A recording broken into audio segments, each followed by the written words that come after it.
Hello everyone. The late 11th century. From different parts of Western Europe, tens of thousands of people, nobles and knights, but also clerks, soldiers and peasants, and even sometimes women and children, answered a call to travel to the Holy Land and conquer it.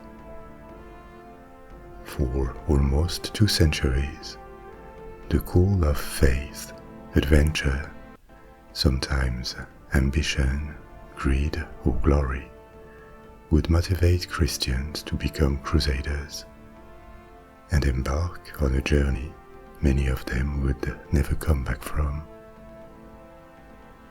Why did this clash happen? How did it unfold? And what were the consequences?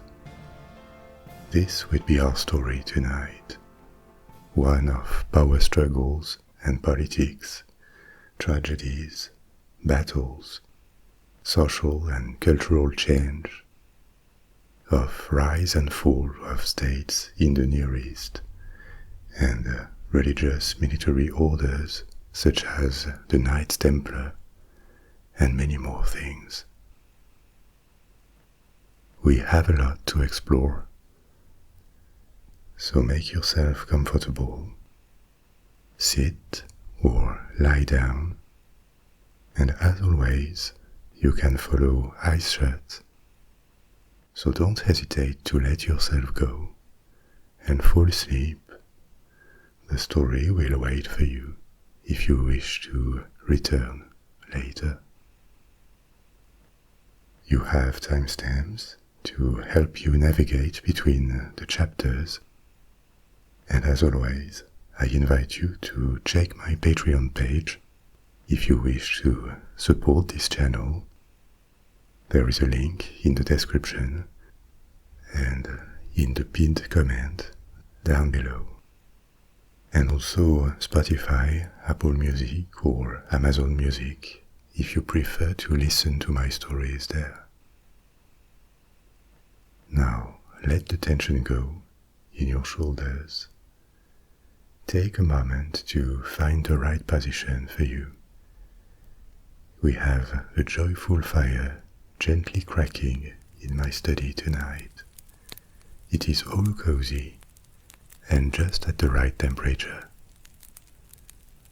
And now that we are all set, off we go.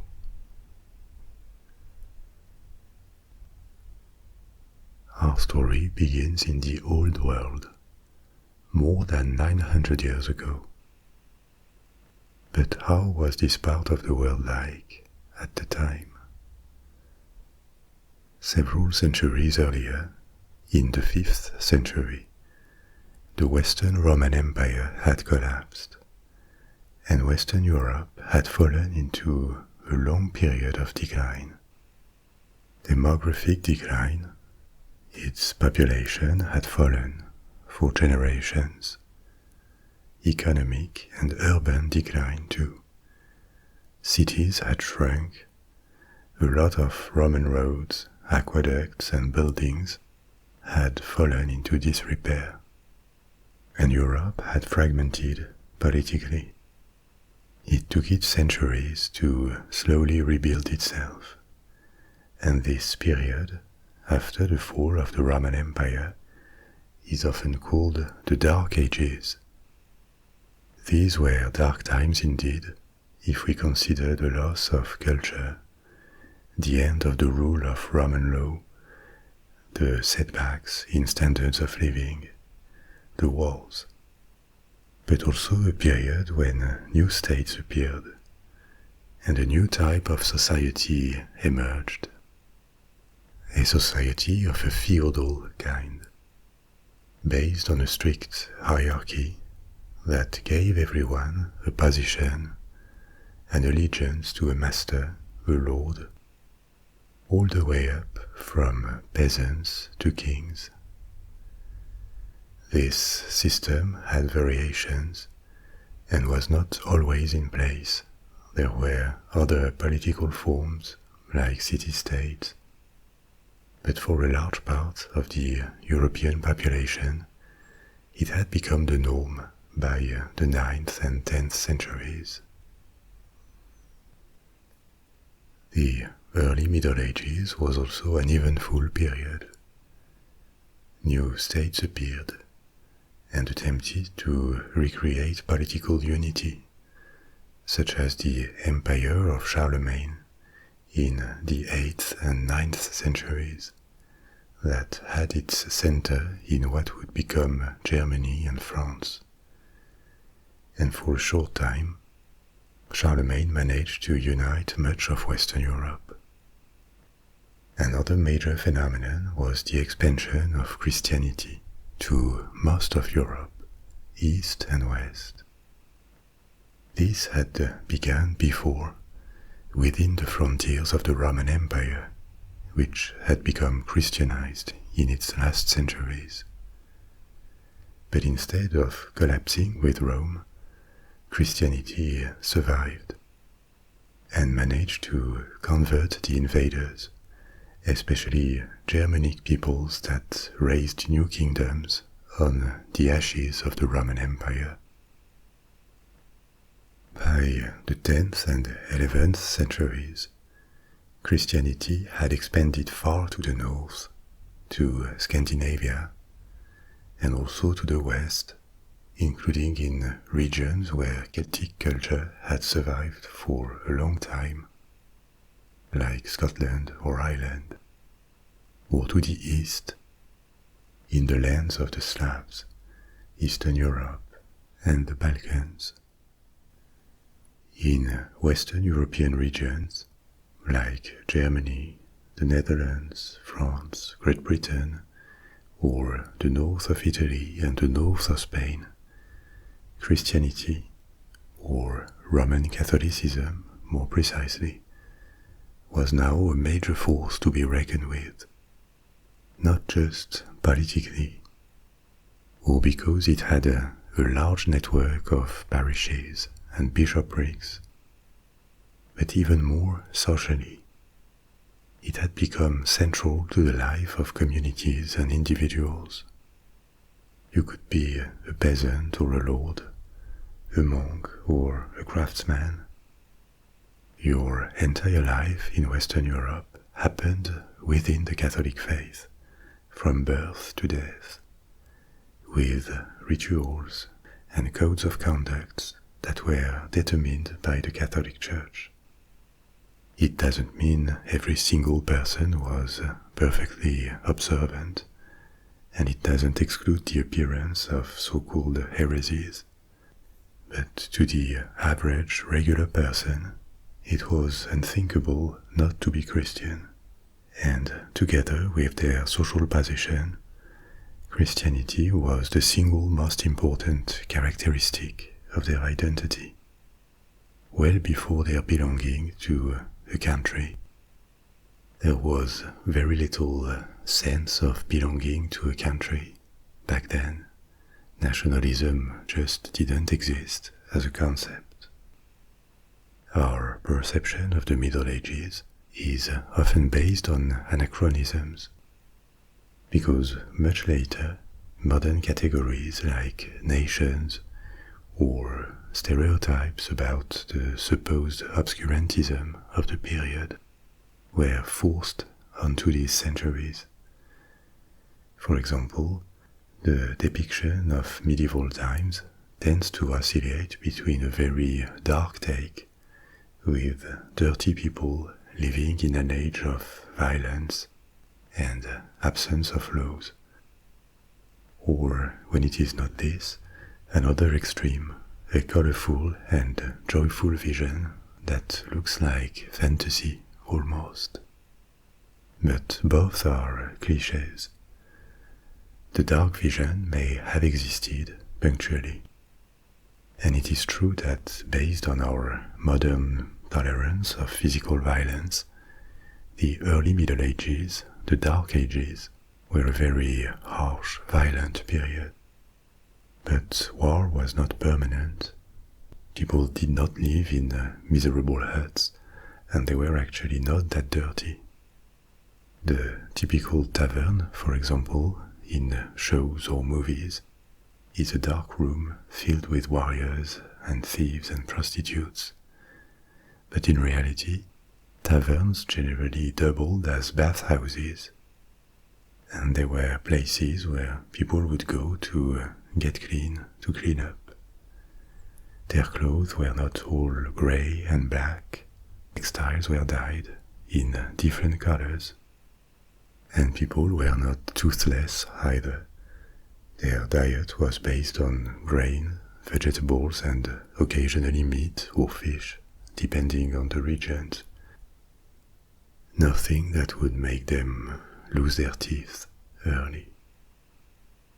It is just a detail, but another anachronism is the music we identify as medieval in TV shows or movies. Typically, it is not medieval, but Renaissance-inspired music from the 15th or 16th centuries. So, to better understand or correctly picture the medieval period in its diversity, because it is a very long period, several centuries with major changes between the beginning and the end, we need to let go of many stereotypes and anachronisms about people's mentalities, the way they saw the world, the way society worked, or the environment they lived in. In this society, people typically lived and died in the same place, even the same village. By the 11th century, when the Crusades would begin, cities were still small, and the vast majority of the population lived in towns, villages, or hamlets.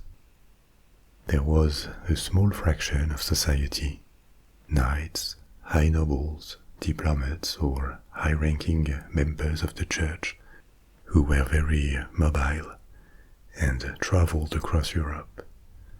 But to most people, the rest of the world beyond the frontiers of their region was a mystery.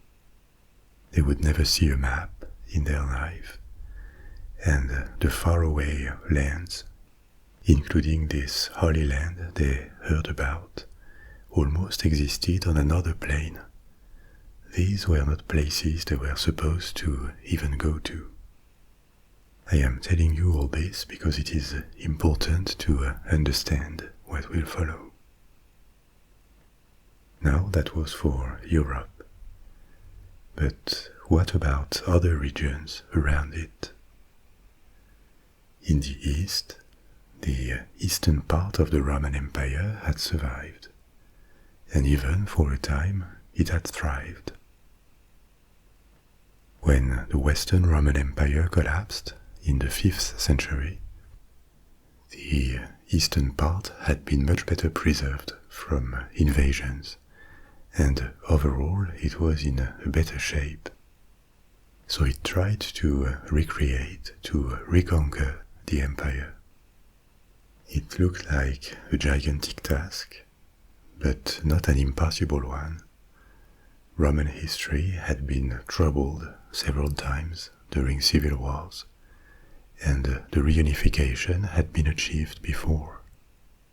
So in the 6th and 7th century, the eastern part of the empire managed to get back significant parts of previously Roman lands, including in Italy and North Africa. We called the Eastern Roman Empire Byzantium, after their capital Byzantium or Constantinople, but they just called themselves Romans. Byzantium is a term that has been used later in the West to name the Eastern Roman Empire and somehow distinguish it from Rome for various reasons. First, it was far away from the cradle of the Roman state, and culturally Byzantium was more Greek than Latin, so it made a certain sense. But there were also political reasons.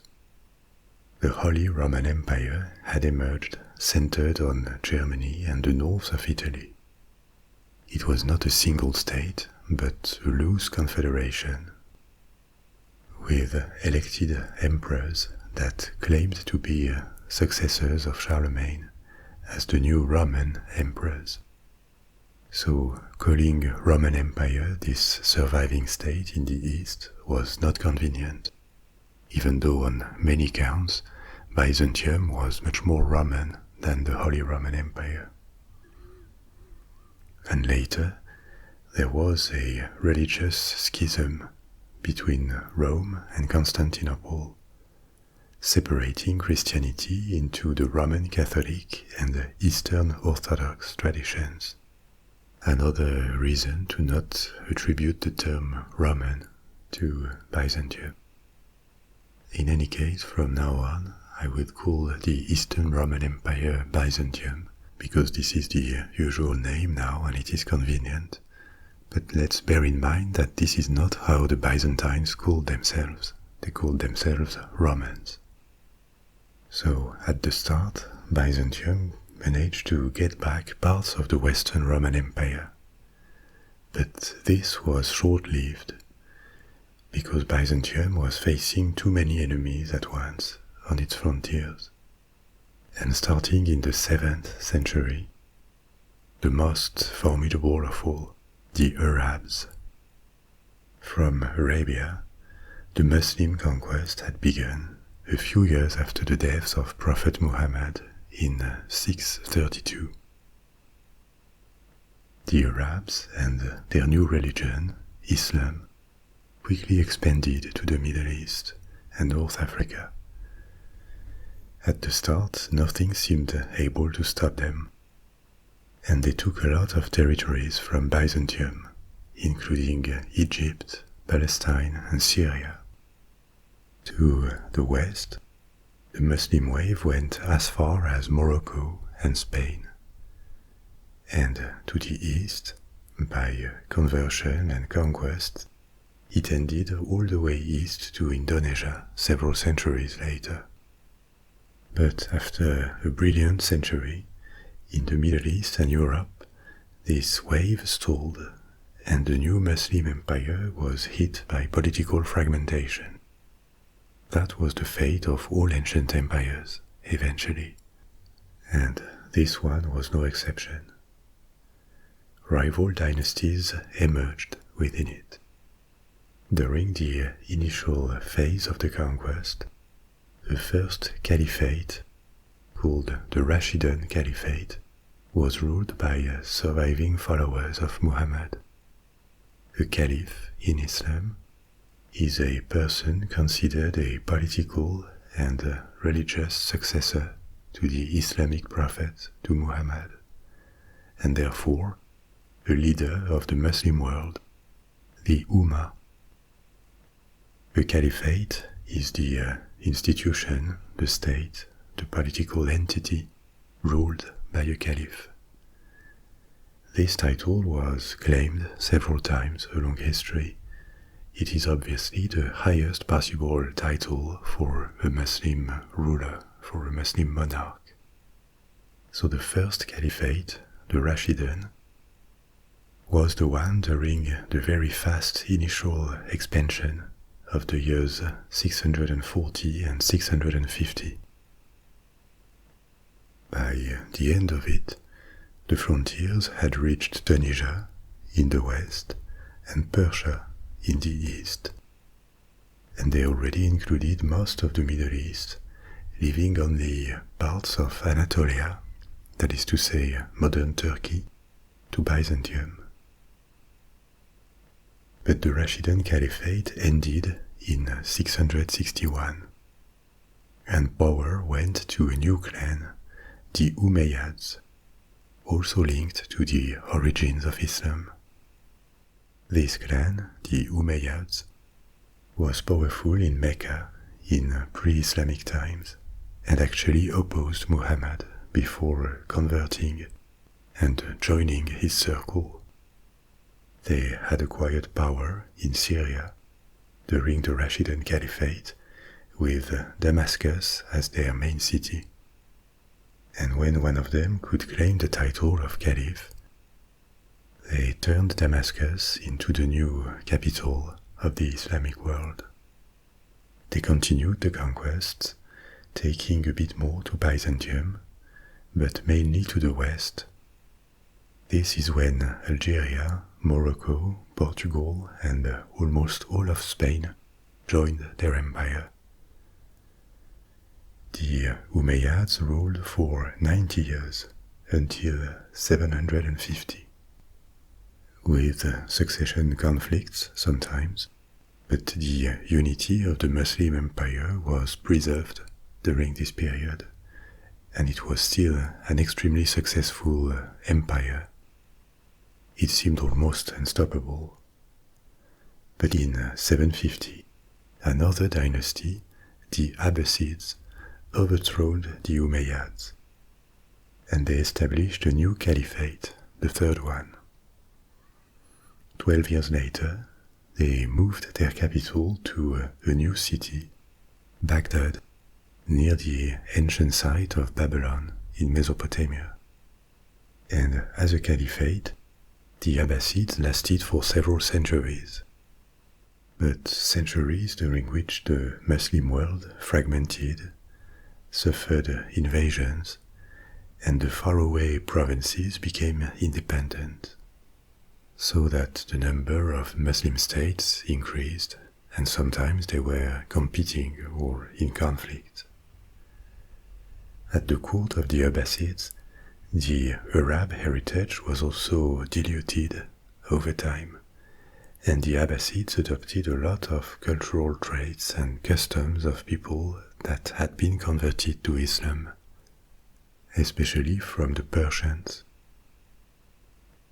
So, politically and militarily, the Muslim expansion was stalling, but Baghdad became a center of science, culture, and invention, a place that absorbed and built on a lot of the intellectual heritage from the antiquity, from Rome and Greece, with libraries, centers of learning, and the city became emblematic of a cultural and economic golden age that lasted for decades in the 8th and 9th centuries.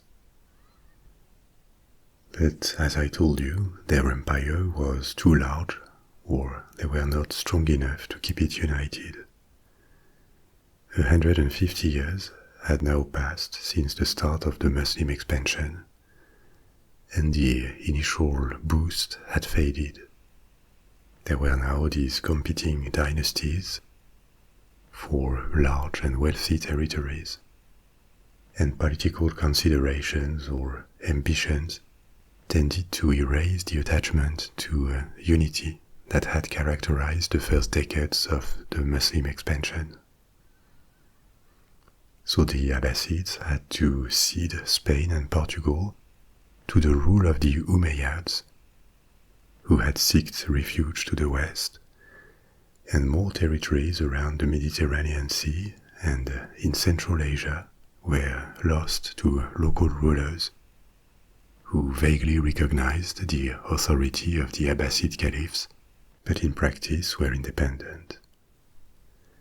Their weakening went on, and Baghdad fell to invaders in 945, and again a second time in 1055, by the middle of the 11th century, 40 years before the First Crusade.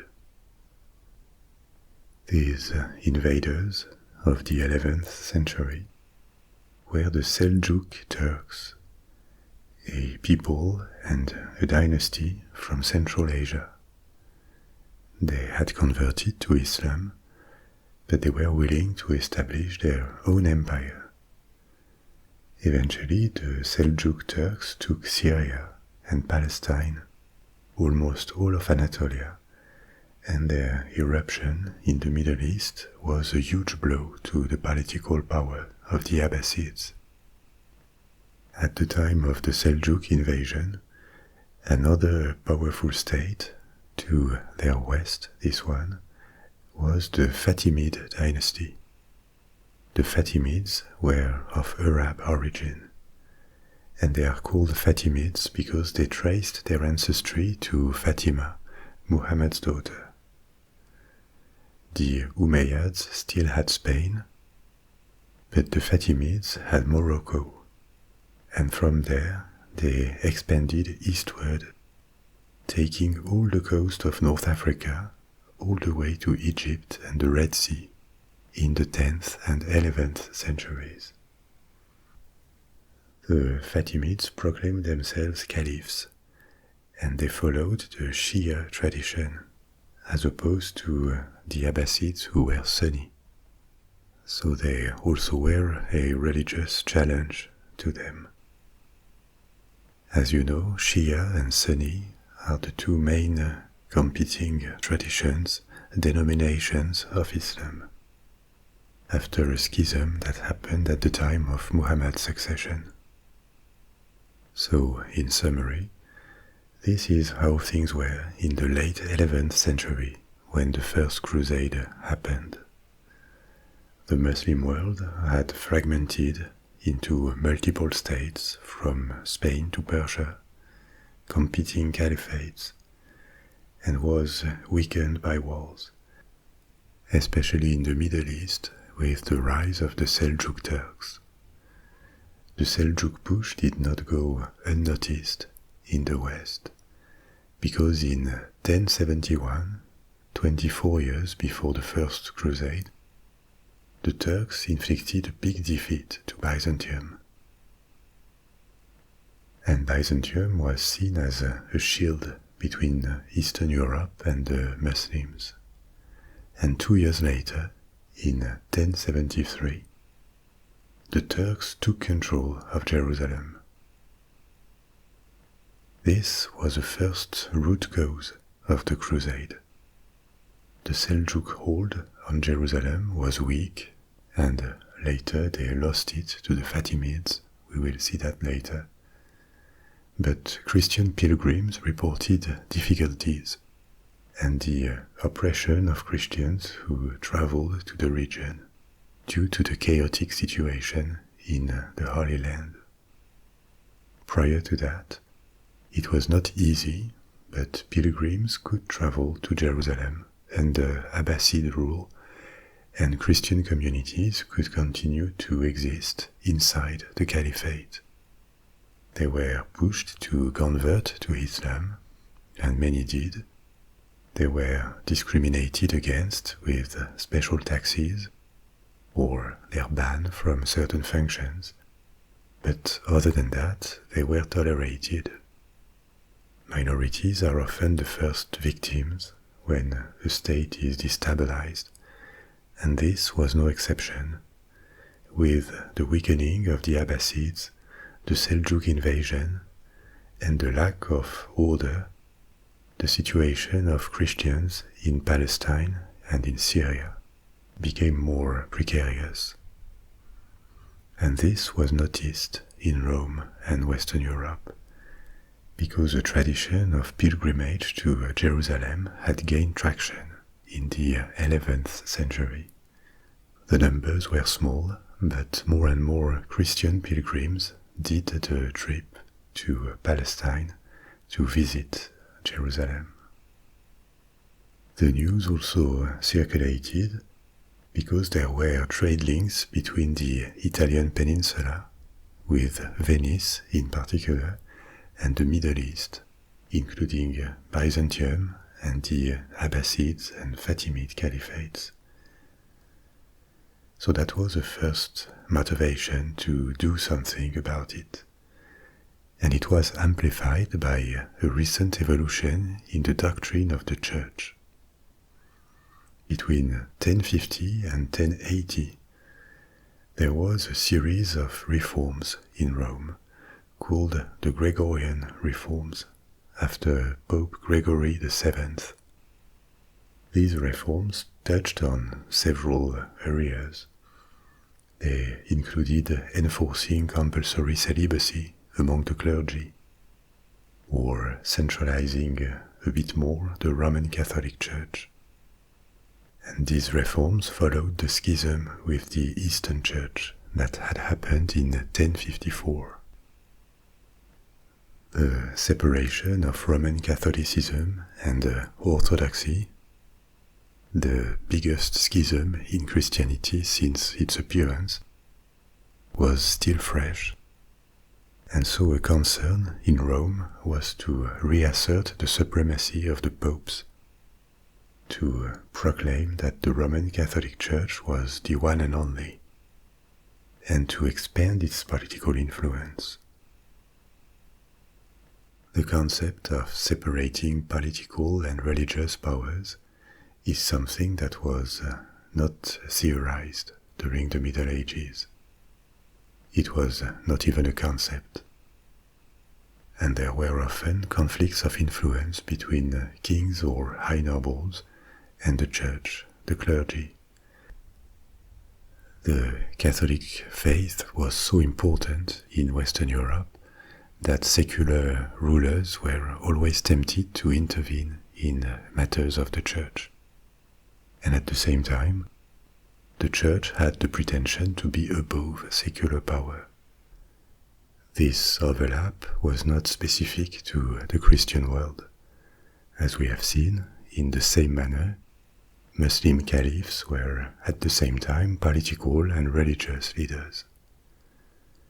So, as the 11th century advanced, the Pope was increasingly assertive politically. Popes had their own small state around Rome in central Italy, but they also saw themselves as the ones who could make arbitrages between secular sovereigns, influence their policies, designate common enemies. And actually, to assert this principle, the Pope tried, 20 years before the First Crusade, to organize a military expedition in support of Byzantium against the Seljuk Turks. It didn't gain traction at all, and nothing happened because no significant sovereign responded to the call. But it already showed the intent, the will to be interventionist, to turn the papacy into not just a religious and spiritual authority, but a political, strategic leader of the Christian world.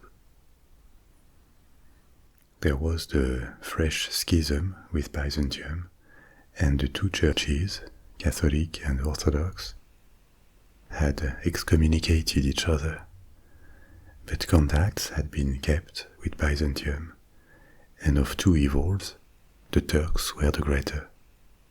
So that's why Rome was willing to help Byzantium, and Byzantium did ask for help.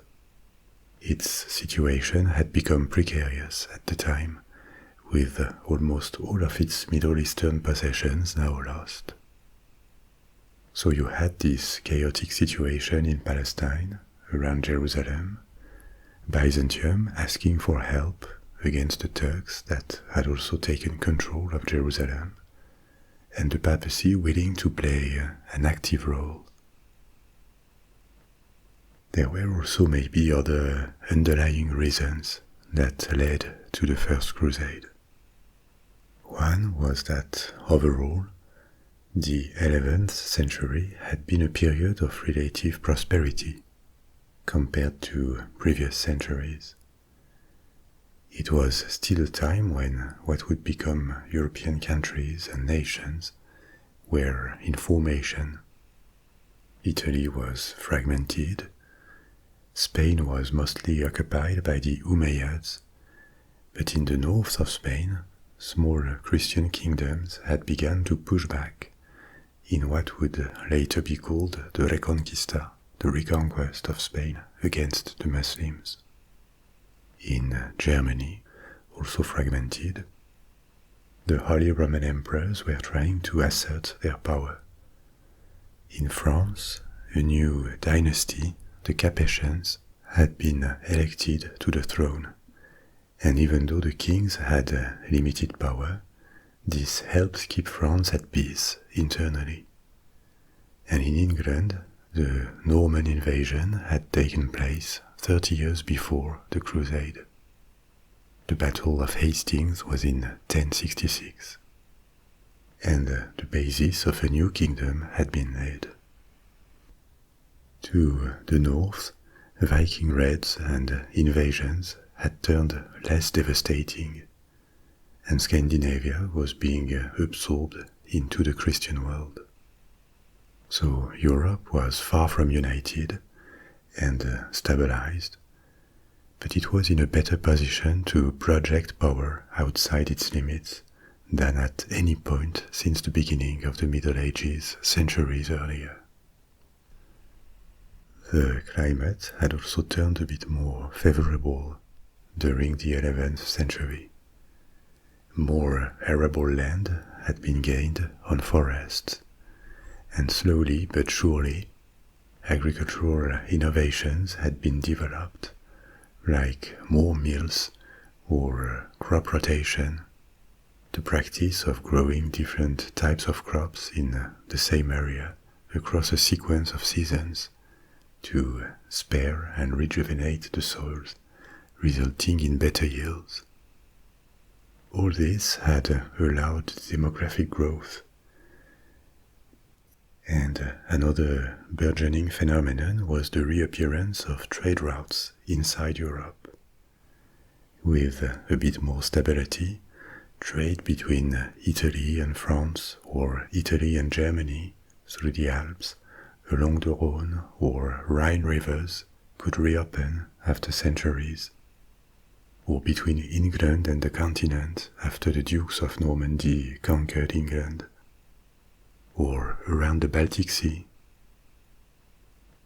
Yet another notable evolution and factor behind the Crusades was the installation of the feudal society model.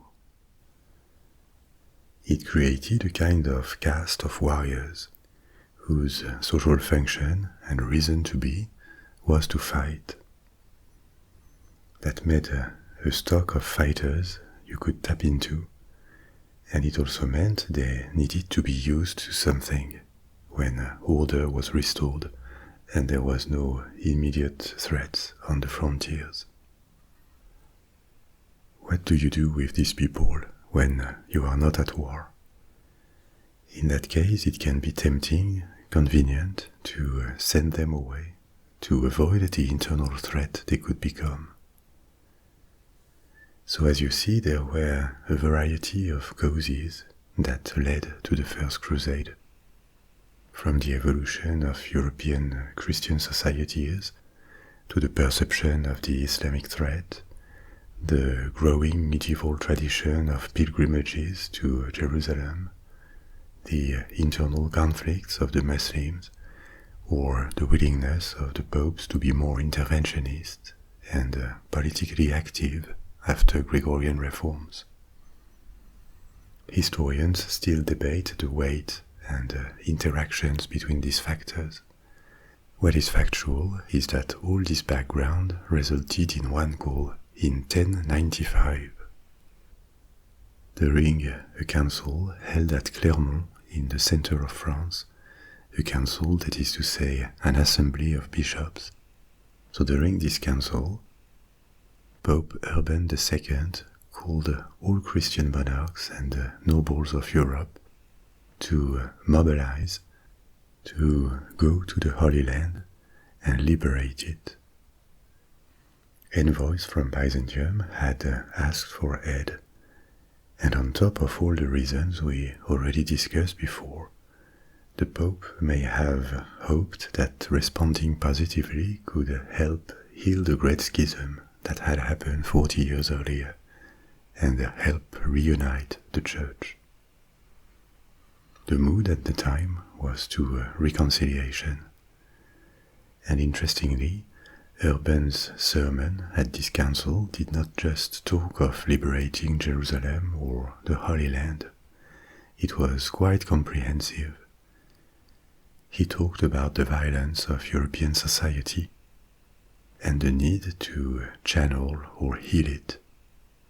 He talked about helping the Eastern Roman Empire, the Greeks as they were called at the time, who were brothers in faith and had called for help. And he also said that despite its condemnation of violence and war, the Church would encourage and sanctify a kind of armed pilgrimage, a new kind of war, that would guarantee any man who would undertake it and die in the process the remission of sins and rewards in heaven. As you see, this goes beyond simply religious or spiritual reasons. The Pope knew he was addressing sovereigns. He was one himself. And the considerations he gave included strategy, diplomacy, and the stability of their lands. This call was answered with enthusiasm, especially in France where the council had taken place. Urban II was also born in France, which may have helped. That would evolve in later Crusades. But the vast majority of participants to this first crusade were actually French knights and soldiers, led by a majority of the most influential and powerful nobles of the kingdom, including the Counts of Toulouse and Flanders. They were joined by many other houses, large and small, including Robert of Normandy, the eldest son of William the Conqueror, who was the brother of William II of England, and an unsuccessful pretender to the throne of England. This mobilization went far beyond the hopes of the papacy. It is hard to know exactly how many men joined, but estimates indicate around 70,000 to 80,000 who left Western Europe in the year following the Council of Clermont. More joined them along the 3 following years of the Crusade. The number of knights ranged from 7,000 to 10,000, so a significant number that shows how Europe, and especially France, was drained of its knights. With them, 35,000 to 50,000 foot soldiers, and including non-combatants, the figure may have reached 100,000 for this official crusade. Official, because there was also a surprise. Also motivated by the same call, another expedition called the People's Crusade happened, less organized and also tragically doomed to fail. I'll tell you about it later.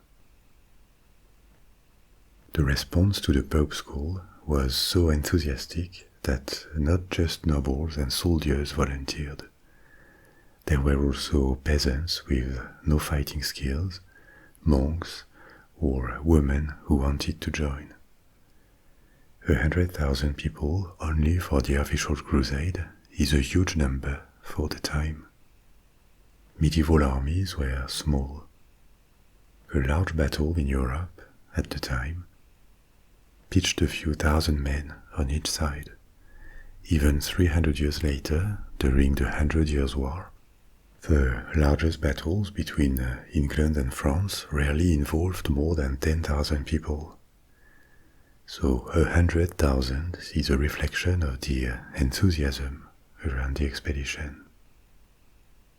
But what were these people's motivations exactly? They are hard to assess precisely because of the lack of records about them. It seems personal piety was a major one. As I said at the beginning, the secular medieval world, many aspects of each person's life were so ingrained with the Christian faith and spiritual world of the Church that it was immediately attractive to join for many people. Joining the crusade felt like an obvious path, an opportunity to achieve one's destiny, and find at the same time glory and redemption in the eye of God. There could have been social pressure too. It is hard to resist a call when your peers and relatives are all answering it. In at least some cases, personal advancement seems to have been a goal too, for powerful nobles. For example, in the case of a Norman leader called Bohemond of Taranto, which is in Italy, because earlier there had been a conquest led by Normans from the northwest of France to the south of Italy, and Normans had established fiefdoms there that they used as a base. Bohemond had gone to war with Byzantium before to try to carve himself out a territory in the east, a kind of own personal kingdom. The call to the Crusade gave him the opportunity to try again, but this time not against the Byzantines, but rather against the Turks, and with the approval of the Pope, so he did not let the opportunity escape. The logistics were complicated, with men volunteering from different regions, and so it was planned that different armies would travel separately to Constantinople, to the capital of Byzantium. They would join forces there and continue their expedition, entering enemy territory, with Jerusalem and Palestine as their final destination. Because at the time, the Turks held most of Anatolia at the doors of Constantinople. I told you that while this preparation was taking place, another expedition was forming, one that has been called the People's Crusade. Pope Urban had planned the departure of the First Crusade for August 1096. But months before this, in the enthusiasm of the response to his call, unexpected armies of peasants and lesser nobles had formed, and decided to set off for Jerusalem on their own. They were led by a priest called Pierre l'Hermite, Peter the Hermit. Peter was a Catholic priest from northern France who was not sanctioned by the Pope as an official preacher for the Crusade, but he did it nevertheless, and due to his charisma and the fertile ground he was working on, plus his discourse that even peasants, women and children could join the Crusade, he mobilized thousands, possibly tens of thousands of enthusiastic followers. Most of them were completely unfit for combat and had never left their village. But they did, with him and for him, and they followed him, starting to march towards Eastern Europe. This People's Crusade was also joined by a few knights and small nobles. It was not totally unexperienced, but overall it was disorganized, and with very little planning. The participants were poor, meaning they left with almost nothing, and also meaning that they would need to live on the lands they would cross. You immediately understand the huge original flow this expedition had, between its lack of supplies and absence of plan. They marched in separate armies, but found themselves in trouble while they were still in Christian territory. They fought for food against the Hungarians in the Balkans, around Belgrade, even though the Hungarians were fellow Christians. But because this People's Crusade constantly needed food and supplies, they were in practice looting the regions they crossed. Thousands died or abandoned on the way to Constantinople, doing more harm than good in the regions they crossed. But finally, the various armies of this crusade reached Constantinople, and there again, the problem of food was pressing, and the mob began to loot outside the city.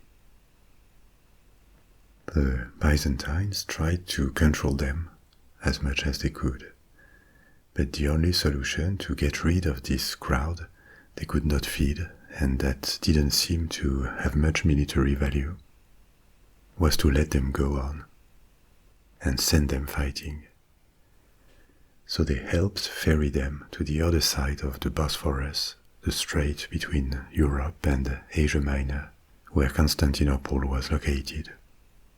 The territory of Byzantium ended not far away on the other side at the time. And so the People's Crusade began to wander into Seljuk territory. There was no way this crowd of people could survive a battle against well-equipped and experienced soldiers, and indeed they didn't. A few unequal battles against Seljuk soldiers took place, in which most of the crusade was massacred or scattered. The People's Crusade ended there as a tragic failure, and most of the crowd never returned home. Peter the Hermit, the leader, escaped, and he returned to France.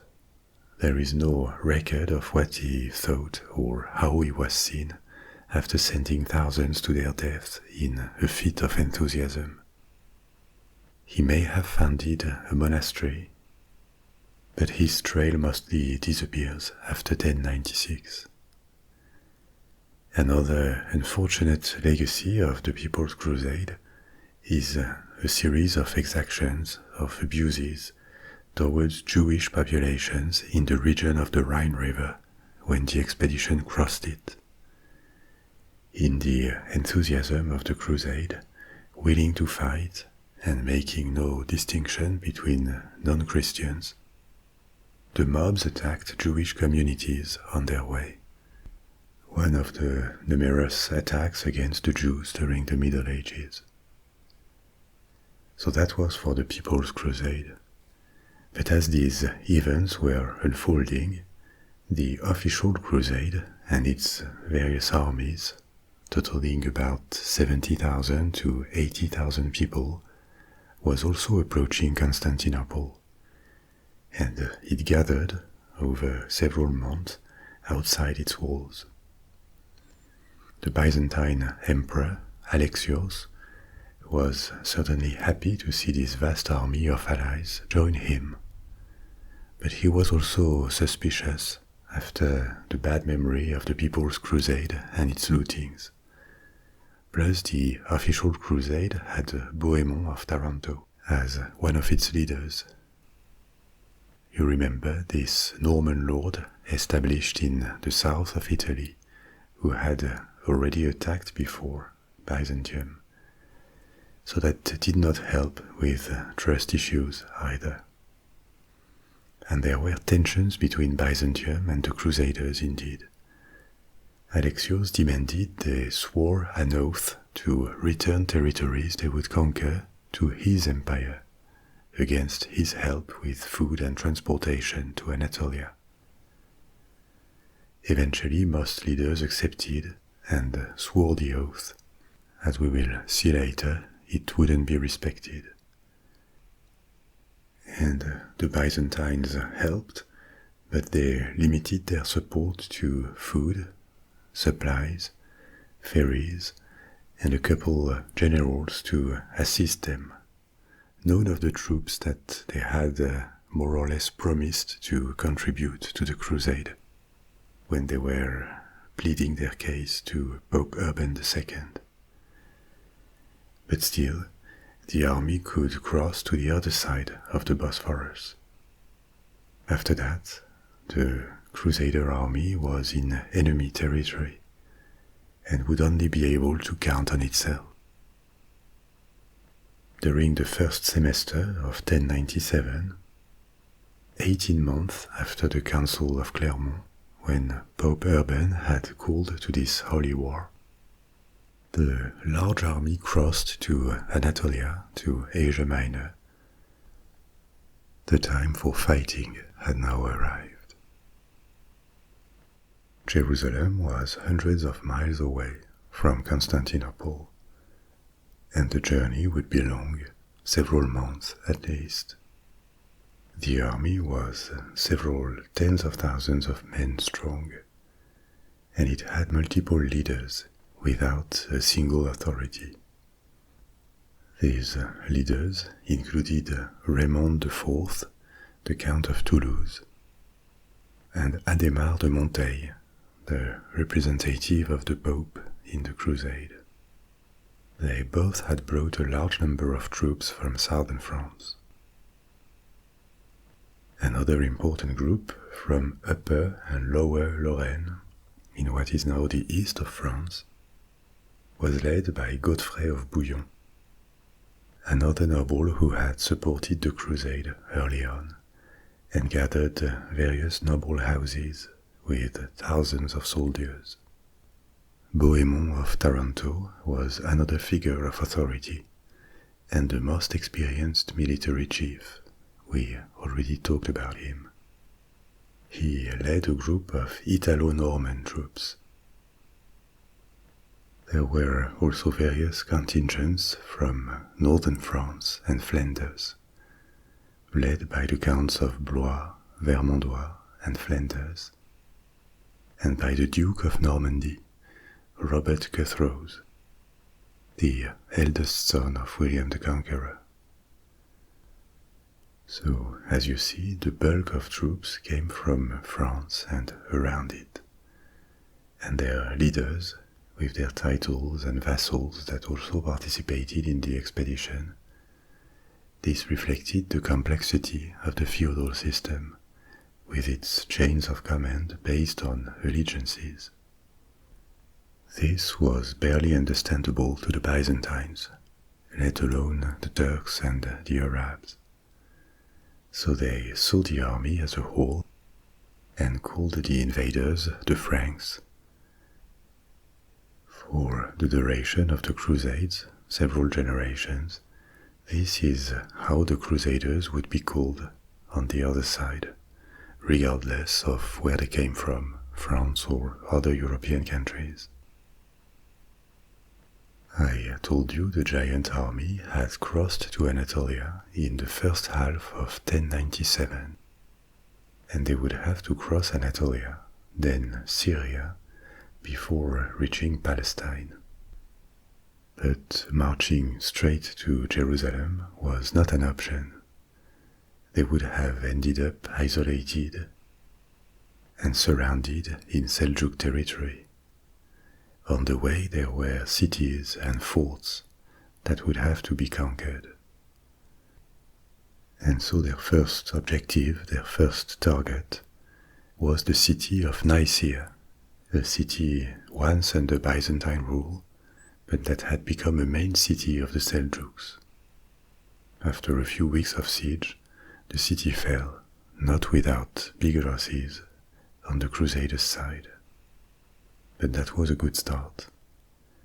And after that, the army marched through Anatolia and faced a larger Seljuk army at a battle, the Battle of Dorylaeum, that they won thanks to their numbers and discipline.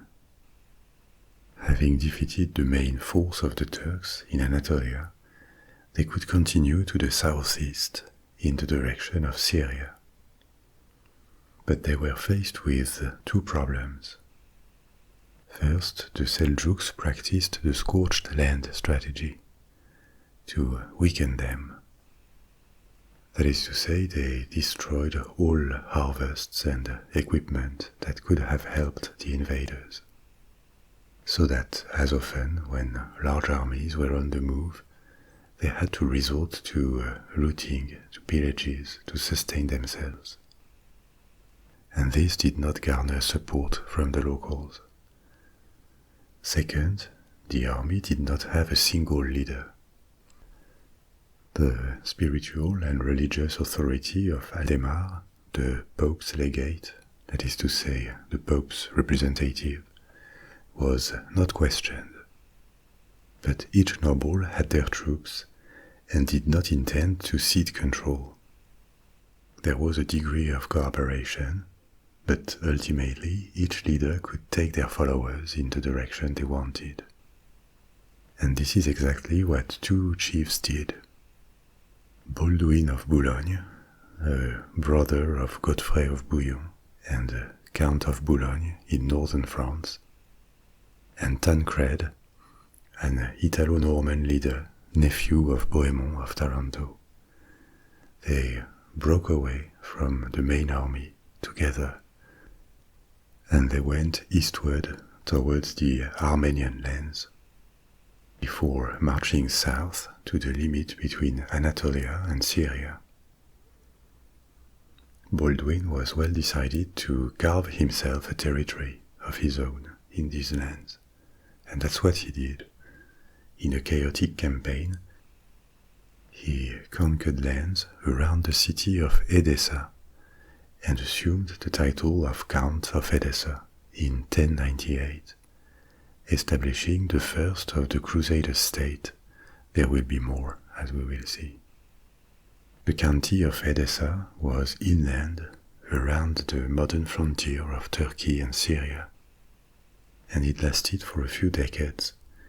We will see in the second part of this story that the fall of Edessa to the Muslims in 1144 would be the trigger to a second crusade. As Baldwin of Boulogne was pursuing his personal goals with a small force, the main army had marched through Anatolia and prepared to besiege Antioch, situated midway between Constantinople and Jerusalem. Antioch at the time was a major city, heavily fortified, and leaving it intact in their back was not an option. So they laid siege in October 1097. The siege was lengthy, supplied cruelly missed, and hundreds, possibly thousands of crusaders died of starvation. It lasted 8 months, with the invaders launching assaults and the Seljuks sending armies and smaller contingents to try to relieve the city or ambush the Franks around it. All were defeated, until finally the city fell in June 1098, only to be immediately encircled by yet another Seljuk force that the Crusaders managed to disperse by attacking it immediately. In total, the siege of Antioch cost thousands of lives on each side, and to make things worse, a plague broke out shortly after, killing many among the army, including Adhemar, the Pope's legate. At this point, arguments between the various leaders multiplied, and they spent or they lost the rest of the year in and around Antioch that they now controlled, arguing over the strategy to follow. In practice, the Franks from northern France, the Normans, and the Provençals from southern France did not feel like parts of a single nation at all. And why would they? Their languages were different, and more importantly, they had different rules. And the initial enthusiasm of going on this armed pilgrimage together as Christians had stalled a bit after almost 2 years of fighting. But finally, at the beginning of 1099, the march to Jerusalem restarted. After another split, Bohemond of Taranto stayed behind with his men as the first prince of Antioch. At least his ambition was satisfied. He had his own land and title. And the rest of the army marched south. They only had to follow the coastline for a few hundred miles to reach Jerusalem. It is hard to know how many men remained at this point. Maybe a quarter or a third of the initial force. They had received a few more crusaders who continued to join their effort. But they had lost many more in the fights, sieges, and previous splits of the main force. But at least thousands of men remained, still a considerable force. And this time they encountered little resistance on their way to Jerusalem as they proceeded down the Mediterranean coast. The two main remaining leaders at this point were the Count of Toulouse, Raymond IV, and Godfrey of Bouillon. The others were lesser nobles that had less troops, wealth, or authority. In the meantime, the situation had evolved in the Holy Land. The Seljuks were now in retreat. In the 11th century, they had been a formidable force that had erupted in the Middle East and taken it by storm. But their good fortunes were turning. They were surrounded by enemies. They had internal dissensions. And on top of that, they had been surprised by the eruption of this large crusader army that had taken their cities and carved new states on their lands. As the crusaders were besieging Antioch, the Fatimids had noticed this and advanced to the east, taking Jerusalem. You remember the Fatimids were this dynasty, this caliphate, that controlled North Africa, from Morocco to Egypt.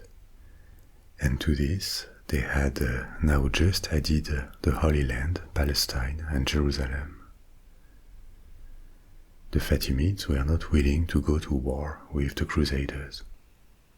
So they offered a deal. If the Crusaders did not advance into their domains, they would recognize a frontier with them and guarantee freedom of passage to Christian pilgrims to the Holy Land. But this was completely unacceptable to the Crusaders, for several reasons. Several of them had their own ambitions. There was the fact that launching a crusade from so far to end it negotiating with Muslims and letting them have Jerusalem would have been absurd. And there were still knights in the army who wanted to fight at any cost. So the offer was rejected, even though realistically Crusaders' forces at this point now looked relatively small. They have been estimated at around 12,000, including 1,500 cavalry. But they still began the siege of Jerusalem with what they had, with what remained, even though they didn't have enough troops to encircle the city, meaning the only hope to take it was to launch assaults. At this time, their cooperation had reached a low point, and forces attacked separately, which made the first assault in June 1099 fail. They regrouped, understood that a concerted attack was the only option, and after a few weeks the city finally fell. On the 15th of July, 1099, 3 years after the beginning of the Crusade, Jerusalem had finally fell to Christian hands again, for the first time since the 7th century. Between the exhaustion, the excitement of victory, and the burst of religious enthusiasm that followed the fall of the city, massacres took place, and it seems they were particularly ugly. Many civilian inhabitants were robbed and slaughtered. The scale of these massacres is uncertain, but there are multiple eyewitness accounts from crusaders. that indicate these were probably the worst exactions of the entire crusade. Christian inhabitants had been expelled by the Fatimid governor before the arrival of the Crusader army. But Muslim and Jewish populations were decimated. This could have ended the crusade, but not yet. A few weeks after the capture of Jerusalem, a force of 20,000 Fatimids landed at Ascalon on the Mediterranean coast, 50 miles from Jerusalem. The Crusaders had only half that number at this point. 9,000 foot soldiers and 1,200 knights. They were also exhausted despite the excitement of their recent victory in Jerusalem. But what they had was experience and troops extremely toughened by 2 years of combat since they had left Constantinople. The Muslim force was relatively unprepared and inexperienced, and that would be its doom. Led by Godfrey of Bouillon and Raymond of Toulouse, what remained of the Crusader army attacked the Fatimid army outside Ascalon by surprise and completely routed it. With this decisive victory, the crusade ended, Jerusalem now being out of danger for now. Yet another state had been established, the Kingdom of Jerusalem, and Godfrey of Bouillon was elected its first king. A fourth Crusader state, the County of Tripoli, was created 2 years later by Raymond of Toulouse in what corresponds to modern Lebanon, just between the Principality of Antioch and the Kingdom of Jerusalem. In the following months, most of the surviving Crusaders left the Holy Land, considering that their pilgrimage had been achieved, and hundreds of them returned to their region of origin, leaving only a handful to defend the new Latin states in the Middle East, including the new Kingdom of Jerusalem. Was it over? Far from that. The First Crusade was over, but our story is just beginning.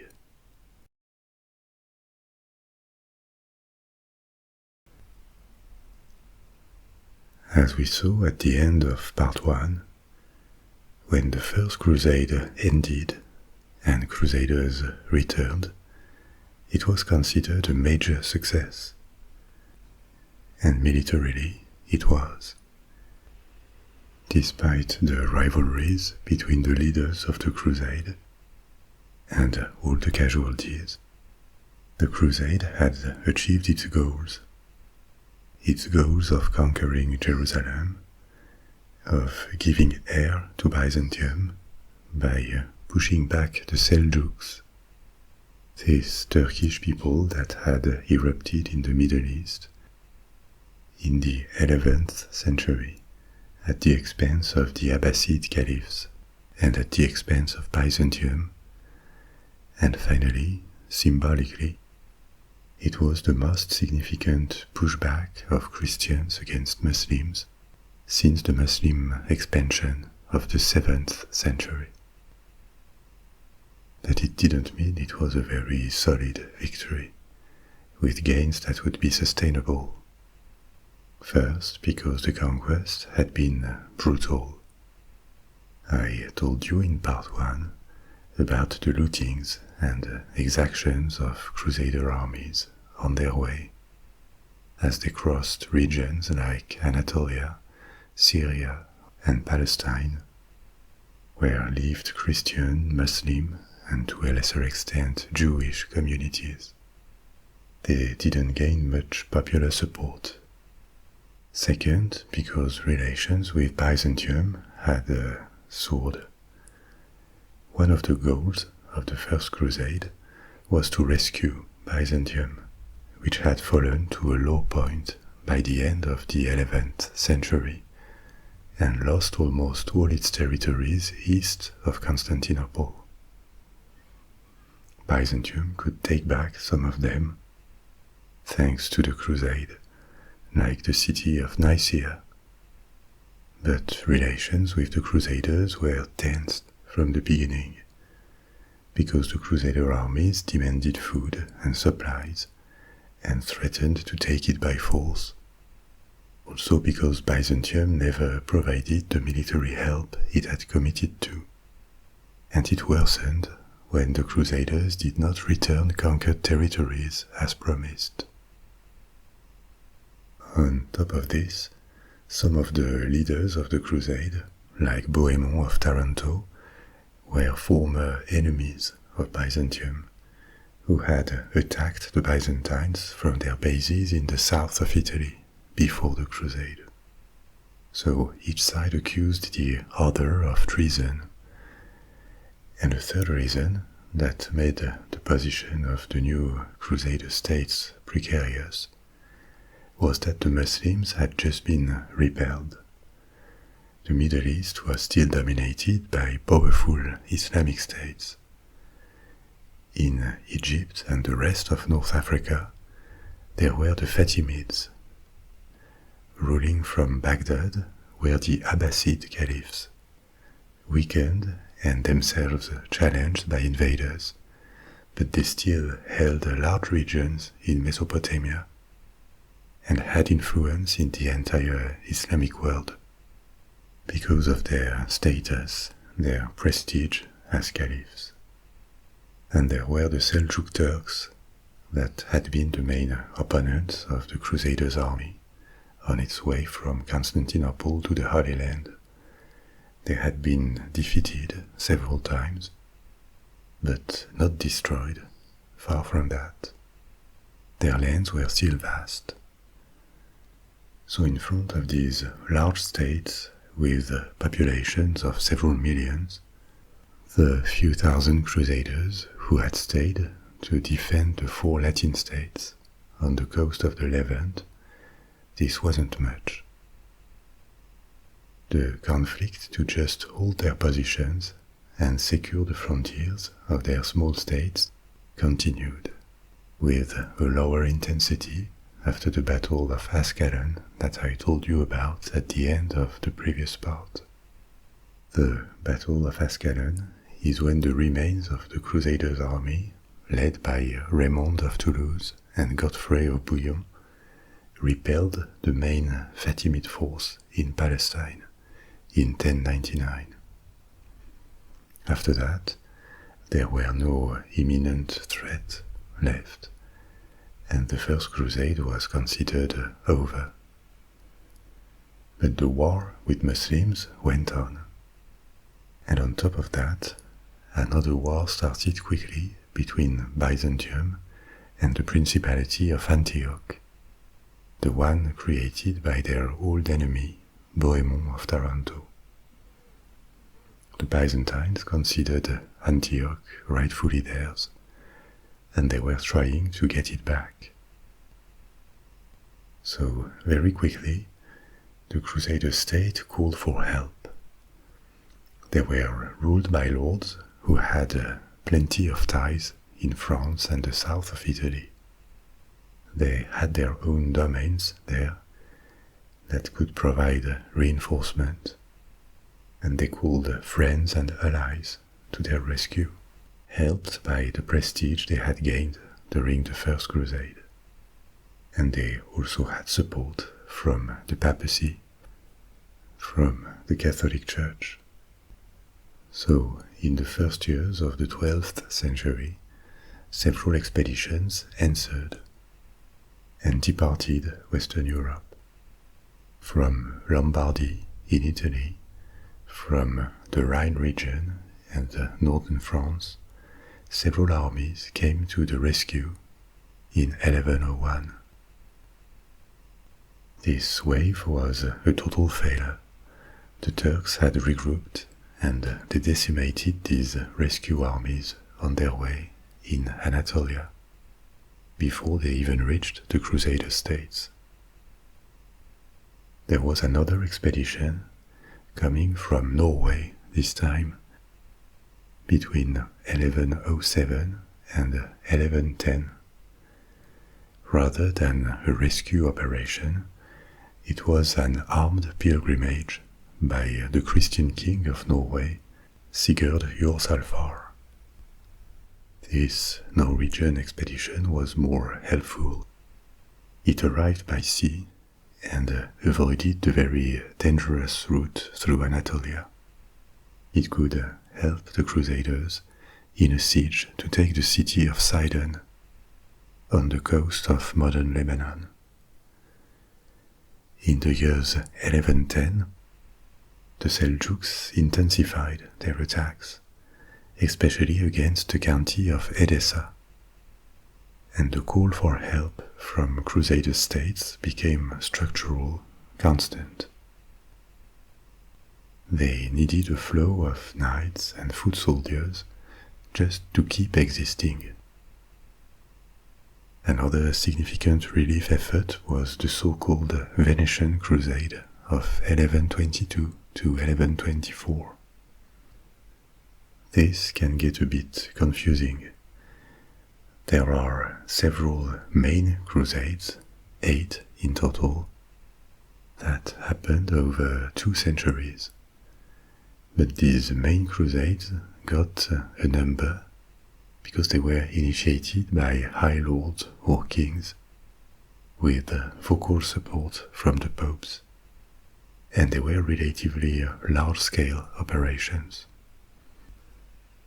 Apart from them, dozens more expeditions or efforts became known also as crusades over several centuries. These include relief efforts to the Middle East, like the ones I just mentioned, and also other wars against non-Christians that received official support from Rome.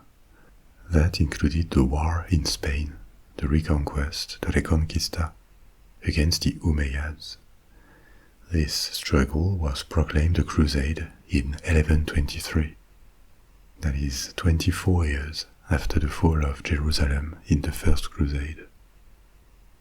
Later there would be other operations against the Slavs in Eastern Europe, against Finnic peoples called the Northern Crusades, and these crusades that were no longer aimed at the Holy Land in the Middle East lasted until the Renaissance. They also included calls to crusades against internal enemies, against heretics, like heretical Christian sects before the Reformation, and when the Reformation began to approach, movements that were sometimes called proto-Protestant, or also against the Ottomans, the Turks, the rising power in the 15th century, by the end of the Middle Ages. Many of these wars or expeditions were called crusades retroactively, sometimes centuries later. But early on, they were inspired by the First Crusade. These were all mobilizations with a defined target, a goal. Their rhetoric, the symbols they used, their religious dimension, all of these were present in all of them. So the crusade became a form of war, defensive or offensive for conquest, sanctioned by the Catholic Church. Obviously, under this blanket term of crusade, you find very different conflicts and motivations that sometimes had more to see with ambition or expansionism than anything else. But if we take a broader look at the phenomenon that happened between the late 11th century and the Renaissance, the end of the Middle Ages, what we see is Western Europe turning more expansionist, beginning to project itself. This happened over a long period of several centuries, including huge setbacks and internal wars. There would be the Hundred Years' War and many other conflicts. There would also be disastrous epidemics, like the Great Plague, that wiped out a third of the European population. So this was not a straightforward move, a quick evolution at all. And if we look at world history, at global history, in the late Middle Ages, that is to say the 12th to the 15th centuries, Europe was still not at the center of the most important changes and conquests that happened. That would probably be the Mongols and other Asian empires. But still, there was a change of foot, a change of mindset that made Christian Europe more and more outward-looking, more adventurous, in a sense. The Crusades are one aspect of it, but together with these religious wars, we can see that Italian cities began to expand their trade networks to the east, including as far as China with Marco Polo from Venice. Another aspect is the exploration of the Atlantic Ocean decades before Christopher Columbus.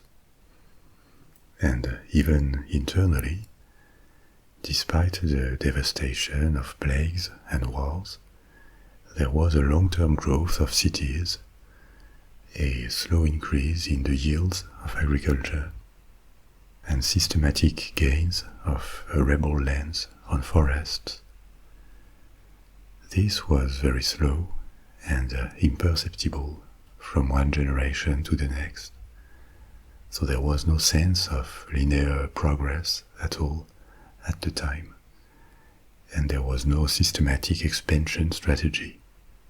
But deep down, something was happening in Western Europe. Something was shifting in terms of culture, of economy, technique. A new way to look at the rest of the world with ambition and appetite, rather than fear or indifference. So it could be argued that somehow this prepared the rise of Europe and how it would turn global in modern times, starting during the times of the Renaissance. Nothing of this was necessarily written in advance, but it is interesting to consider that if we leave aside military, political, moral or religious considerations for a moment, the Crusades are one aspect of a broader process. They reflected it and they participated in it. As we will see later in our story, they also favored innovations, the transmission of knowledge and techniques, old and new, from Byzantium and the Muslim world to Western Europe.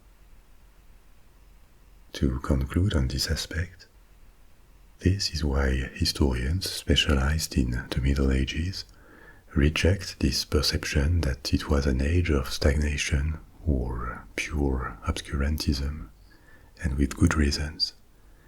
It was not a period of fast, spectacular progress, of course, and if we look at it with our modern set of values, it is easy to see it as violent, unjust, and intolerant. But this kind of moral judgment doesn't help understand the causes and consequences, and it also disregards the diversity of views, of thought, all the conflicts and exceptions that characterize the medieval period, and also these major changes to medieval societies over almost 1,000 years. It ended very different from what it was at the beginning. Now, returning to the Middle East in the first decades of the 12th century, I told you that Crusader states were struggling to defend their borders, and that they depended on the support that came from Europe. Knights deciding to do a pilgrimage and stayed in the Holy Land fighting with the Crusaders, or rescue expeditions like the ones I mentioned earlier from Italy, France or Norway. But they were in survival mode, and it couldn't last forever. In 1144, the city of Edessa fell to a Turkish chief, Zengi, short for Imad al-Din Zengi. Edessa had become the capital of the county of Edessa. This state created in 1099 by Baldwin of Boulogne, in a separate expedition after he split his armies from the main body of the Crusaders' force. I told you all about it in the first part of the story.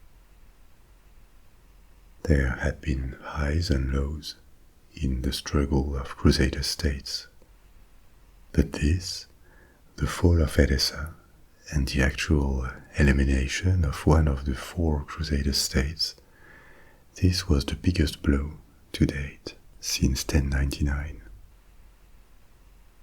Until then, even though the situation on the ground was not brilliant, seen from Western Europe, the First Crusade had been a brilliant and lasting success.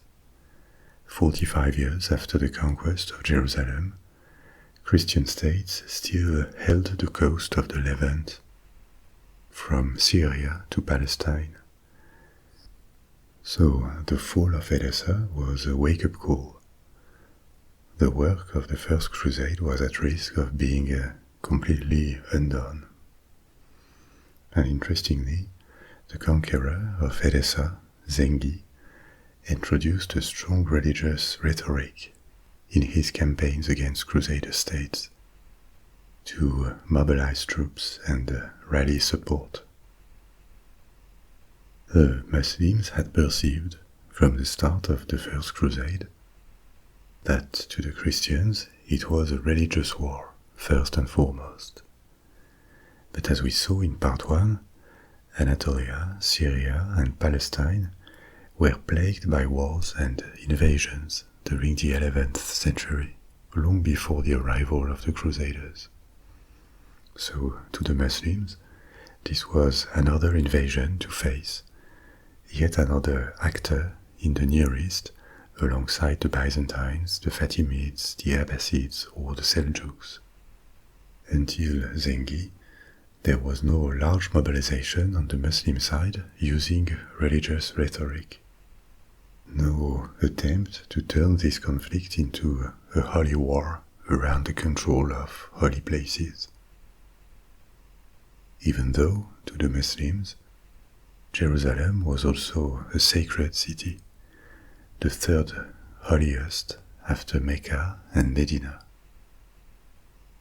The Quran mentions that the Prophet Muhammad reached Jerusalem during a miraculous night journey of prayer. And so, soon after the city fell to the Muslims, a prayer house and then a large mosque were erected on the Temple Mount in Jerusalem, a hill in the old city of Jerusalem that is sacred in Judaism.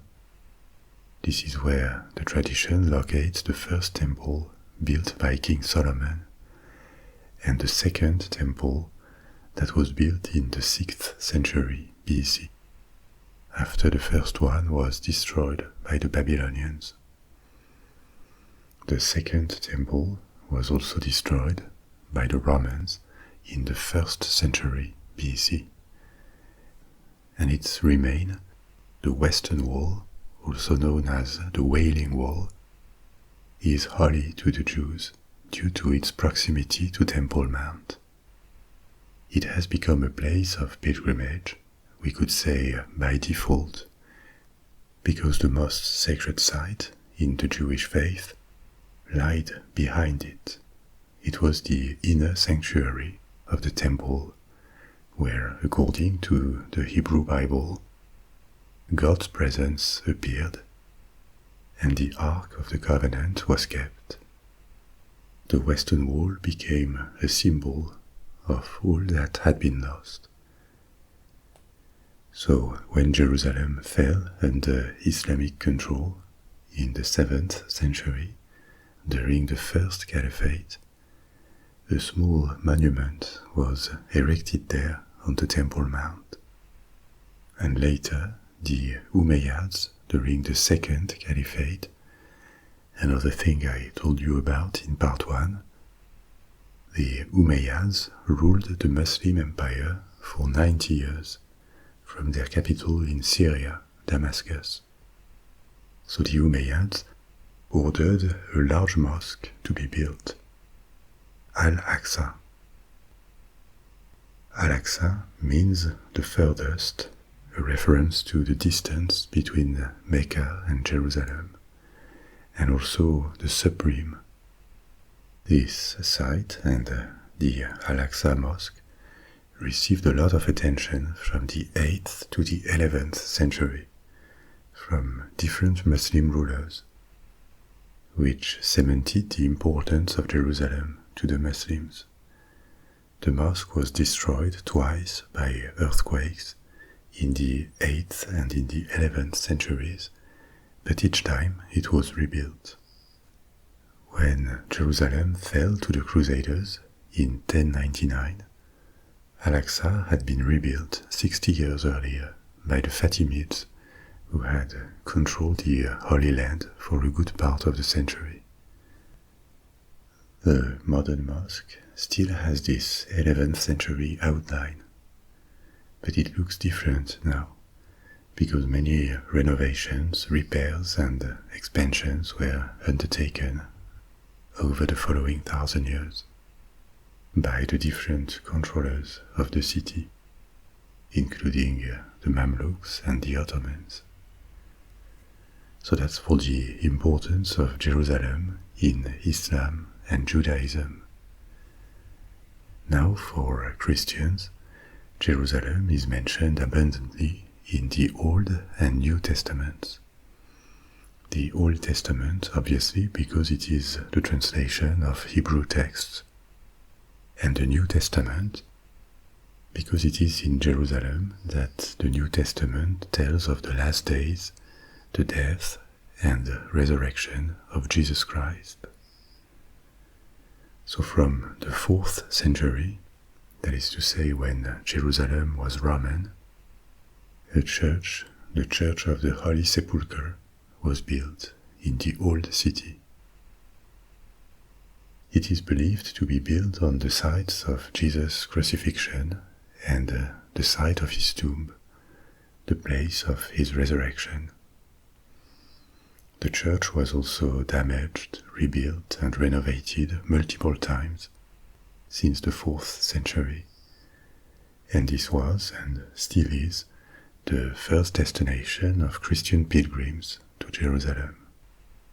So in summary, this is why Jerusalem is a holy city to 3 religions. Their scriptures mention it, but the attachment to the site built up for each of them along centuries and centuries of history, with all the fervor and also the tensions that this implies. I was telling you all this because from the years 1130, 1140, the religious rhetoric mounted on the Muslim side, mirroring the Christian rhetoric, and Zengi, the conqueror of Edessa, could unite behind him several chiefs in Syria by promoting the idea that this war against the Crusaders was jihad, that is to say, a holy war. Nowadays, the term jihad, which is an Arabic word that means striving or struggling, is generally translated as holy war. It implies violence, and in that sense it is the Islamic equivalent of crusade. But the concept of jihad is much broader than that. It can refer to any effort, any struggle to conform to God's guidance, including struggling against one's own inclinations. It can be internal. It is the concept of effort with a praiseworthy goal. But in any case, from this moment on, the different Muslim leaders that would oppose Christian crusaders in the following decades would be inclined to also label the wars as religious, holy. There was probably sincerity in this, but very much like for the Christians, it was also a good way of mobilizing their men and gathering political support. But for now, there was great consternation in Christendom when the news that Edessa had been lost reached Western Europe. And the reaction was quick. In 1145, the following year, the Pope, Eugene III, recently elected, called for a new large crusade. And because it would be an ambitious operation, led by kings this time, it was called the Second Crusade. Even though the First Crusade had been a success, the popes and rulers of Christian states had noted that it had had its weaknesses. The campaign had been chaotic due to logistics. Crusaders' armies had crossed Europe, sometimes living on pillages on their way to Constantinople. Chaotic also due to the emergence of the People's Crusade, which had been useless and sent thousands to their death. And even more chaotic due to the lack of unity in the Crusaders' army. Each lord had their troops. They had often argued, split, and it had been almost miraculous that they had reached and captured Jerusalem with what remained of an initially much larger force. So this time, they wanted none of that. The Pope called for a more organized and centralized effort. Two kings answered the Pope's call, Louis VII of France and Conrad III of Germany, of the Holy Roman Empire. With them, many lesser nobles, French and German, also joined the crusade, and in total, a force of about 35,000 would depart for the Levant. It was less than the First Crusade, a third to a half of the numbers that had travelled in 1096-1097. This could suggest that the enthusiasm was a bit less, even though such armies were still very large for the time. But another reason is that the Second Crusade was broadened to the war in Spain, in the Iberian Peninsula, between the Christians in the north and the Muslims, the Moors, in the south. This centuries-long conflict called the Reconquista, the Reconquest. Warriors who would fight in Spain would get the same guarantees from the Pope of remission of sins, and this helped the cause of Iberian kingdoms. They advanced to the south, but it also diverted thousands of crusaders to this second front, maybe for the best on the Christian side, because as we're going to see, this Second Crusade was a major failure in the East, and 10 or 20,000 more men would probably not have made much difference.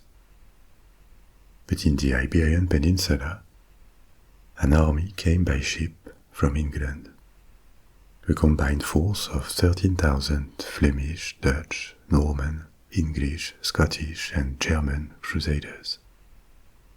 They were on their way to the Holy Land, but they stopped in Portugal, as they were navigating in front of it in the Atlantic. And they joined a Portuguese army of 7,000 in the capture of Lisbon, an important event because Lisbon was taken and would stay in the hands of the Kingdom of Portugal. It remained a major Christian city for the rest of the reconquest of the Iberian Peninsula. At the same time, in Anatolia, though, east of Constantinople, the armies of Louis VII and Conrad III had marched separately, and they were defeated also separately by the Seljuks. The two kings could escape with the remnants of their armies, and they both could reach Jerusalem.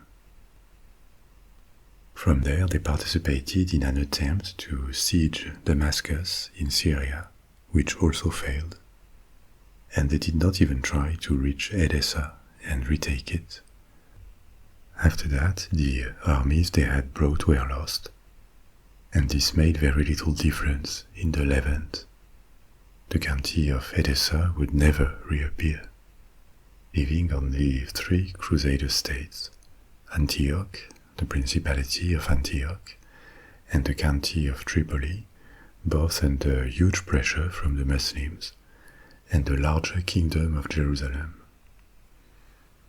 The Second Crusade ended in 1149, without changing the balance of power in the Holy Land.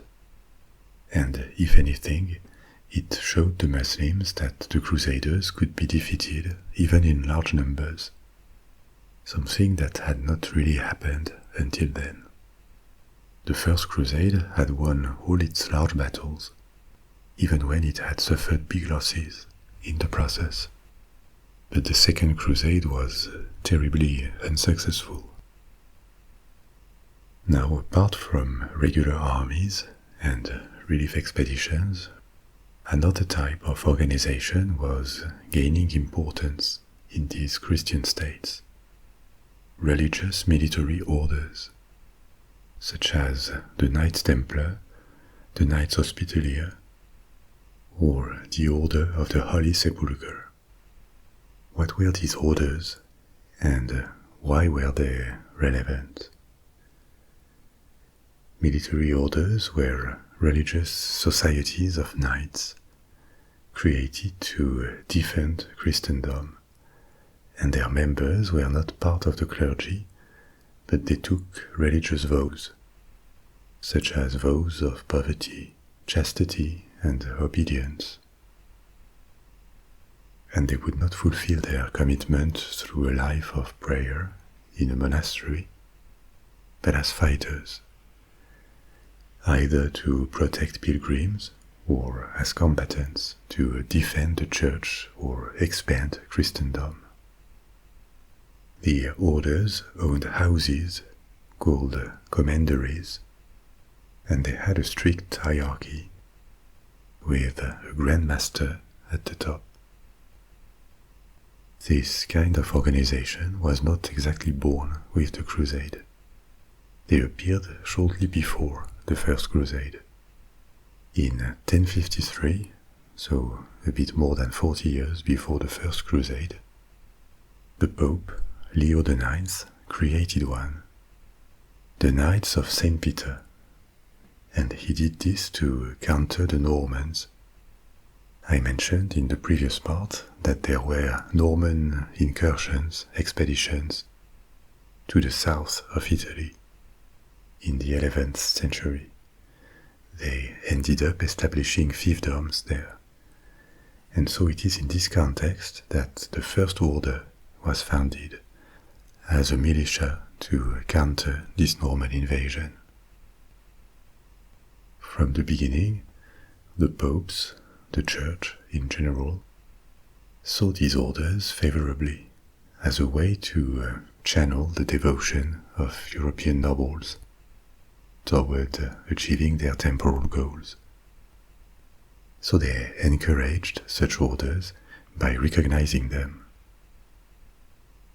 And after the First Crusade, in those years when Crusader states were struggling to defend themselves, and the Kingdom of Jerusalem received a flow of Christian pilgrims, several orders appeared in the Holy Land, including the most influential and largest of them all, the Knights Templar, that were founded in 1118. Before them, 15 years earlier, in 1103, there had been the Order of the Holy Sepulchre, founded by Godfrey of Bouillon, originally as an association of knights who guarded the Church of the Holy Sepulchre in Jerusalem. 10 years later, appeared the Knights Hospitalier, originally to support a hospital dedicated to John the Baptist in Jerusalem, that provided care for pilgrims. The Knights Hospitalier became a powerful organization that had its siege, its headquarters in Jerusalem, and received a charter from the Pope that made it charged with the care and defense of the Holy Land. That is to say, something much broader than taking care of the original hospital. But this is where their name comes from. Later, in the 15th century, the Knights Hospitalier moved to the island of Rhodes, that was under their control, until the Ottomans expelled them in the 16th century, and they moved to Malta under the protection of Spain. The Knights Templar also started as a society of knights, but of all these orders, it is the one that had the most extraordinary growth.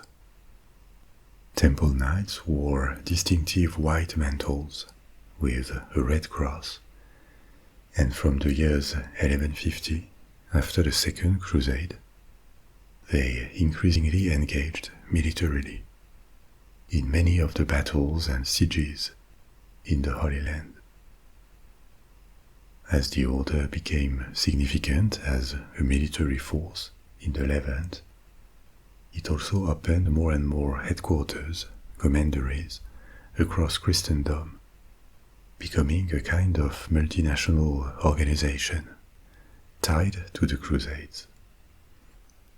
They didn't just defend pilgrims during their journey, they also collected enormous donations and started to provide financial services to pilgrims and crusaders.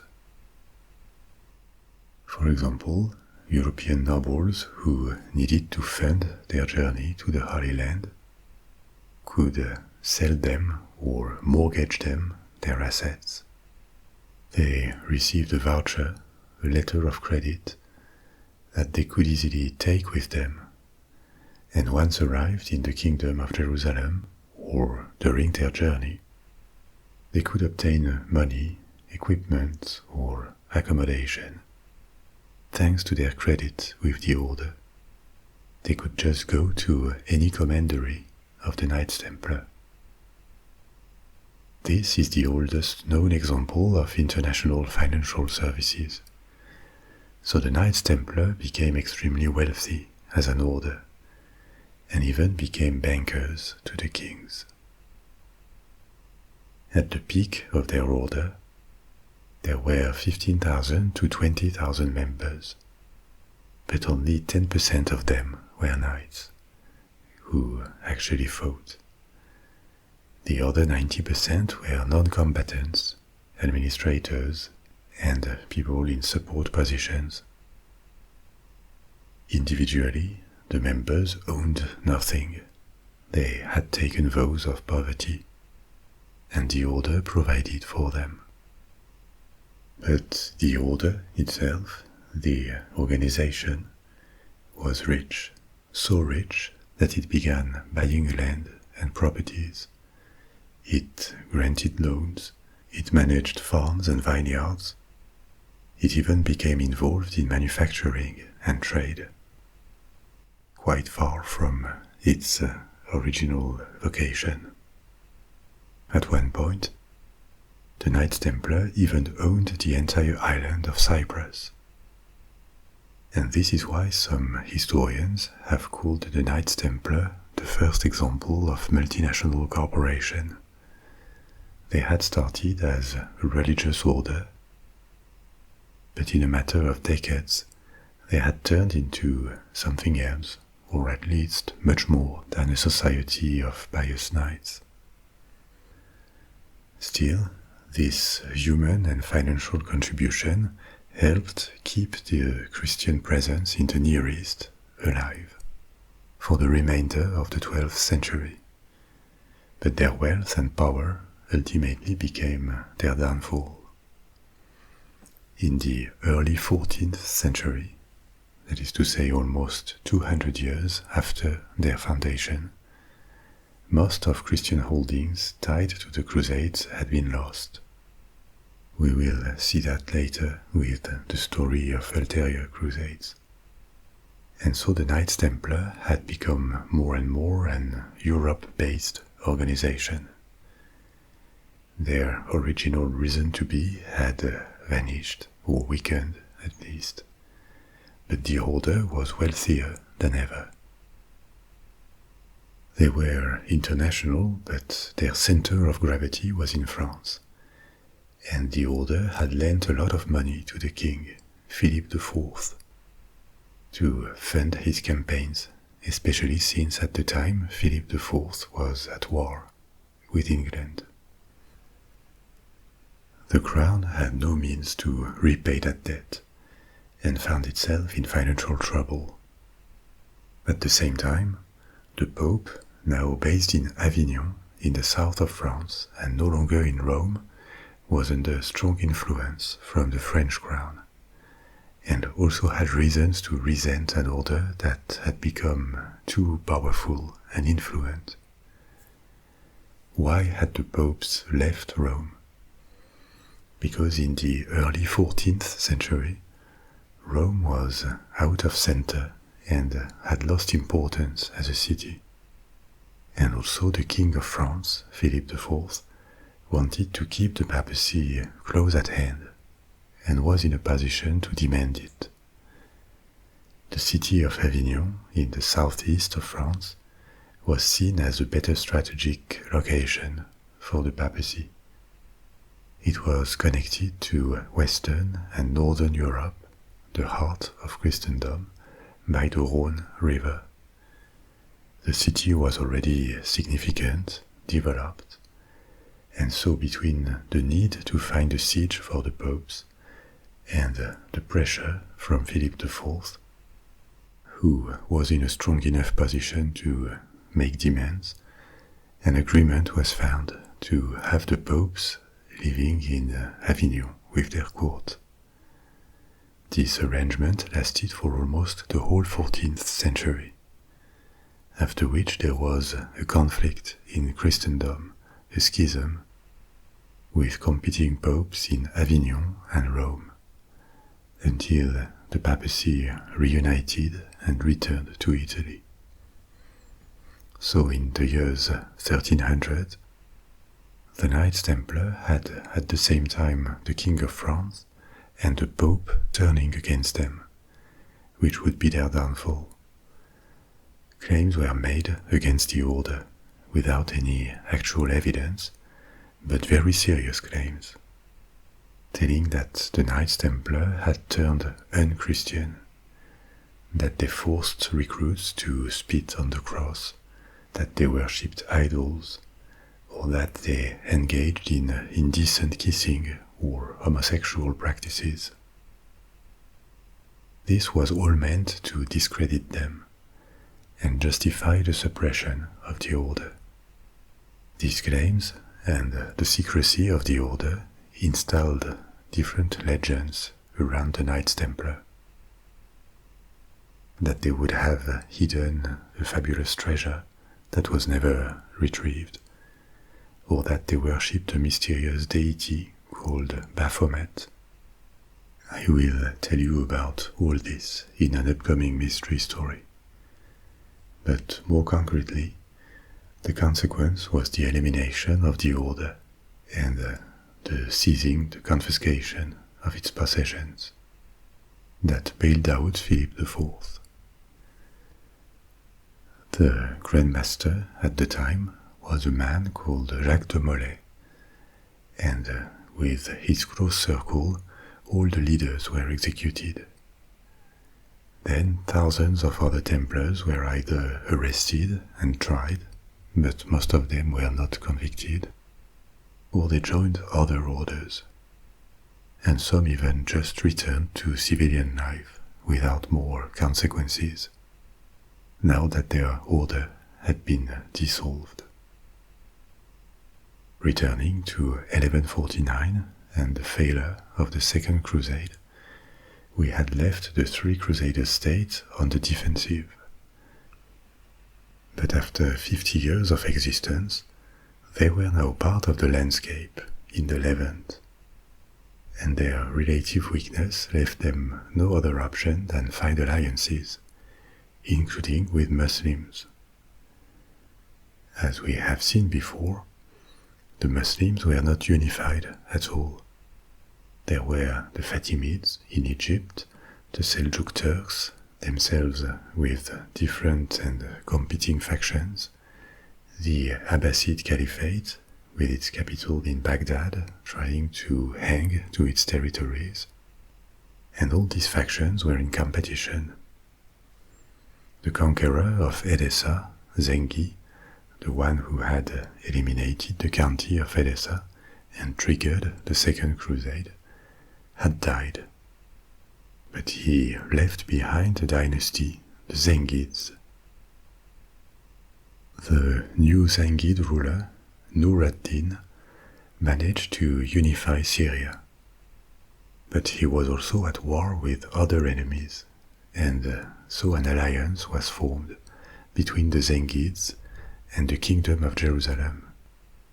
If you remember, Zengi had called to jihad against the Christians, and the Crusaders were initially opposing the idea of any alliance with the Muslims. But out of necessity, both parties had to tone down their rhetoric and their principles. Nur ad-Din also allied with the Byzantines against the Seljuk Turks. Ethnically, the Zengids were Kurdish. They came from Kurdistan, in the north of Mesopotamia and the southeast of Anatolia.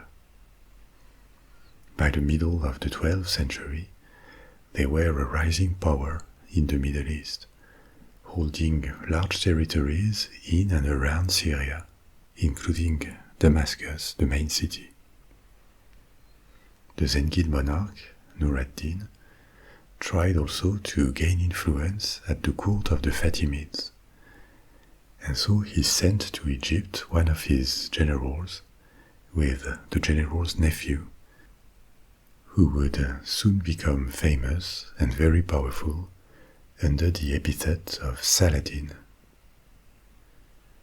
Once in Egypt, at the court of the Fatimids, Saladin climbed the ranks of the Fatimid government after fighting alongside the Fatimids against Crusader assaults. The same Crusaders who were also allied to the Zengids, where he came from. As you see, diplomacy at the time was messy. Saladin had a meteoric rise at the Fatimids' court, and he was appointed vizier in 1169, aged 32. The vizier was a kind of prime minister. Following the death of the Fatimid Caliph 2 years later, he took control of the Fatimid state and abolished this Fatimid Caliphate. Why did he do this? Saladin was Sunni, and the Fatimid Caliphate was Shia, the two main denominations, traditions in Islam.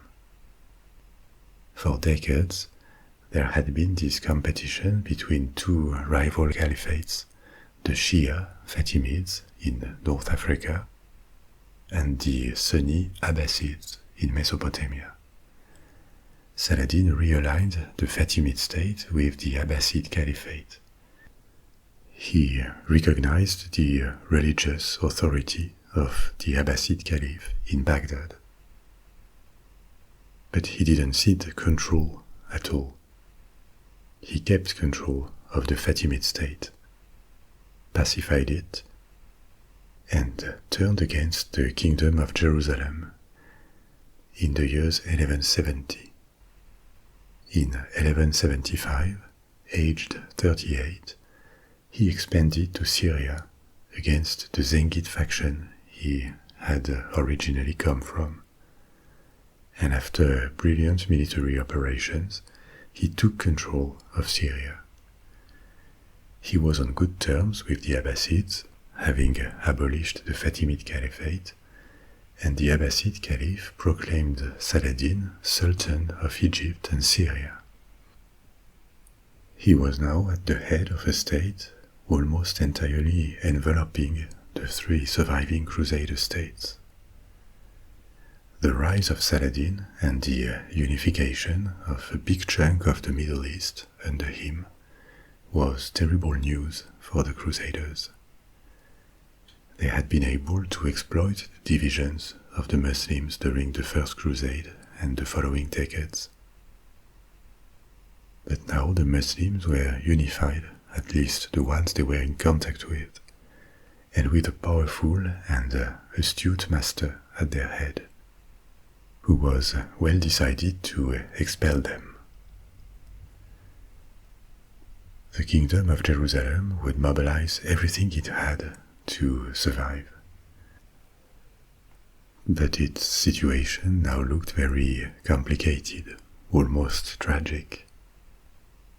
In 1174, while Saladin was busy expanding his power and prepared to take Syria, a new king rose to the throne of Jerusalem, Baldwin IV, also known as the Leper King. He was a teenager, 13 at the time, and was not expected to live long because he suffered from leprosy since childhood.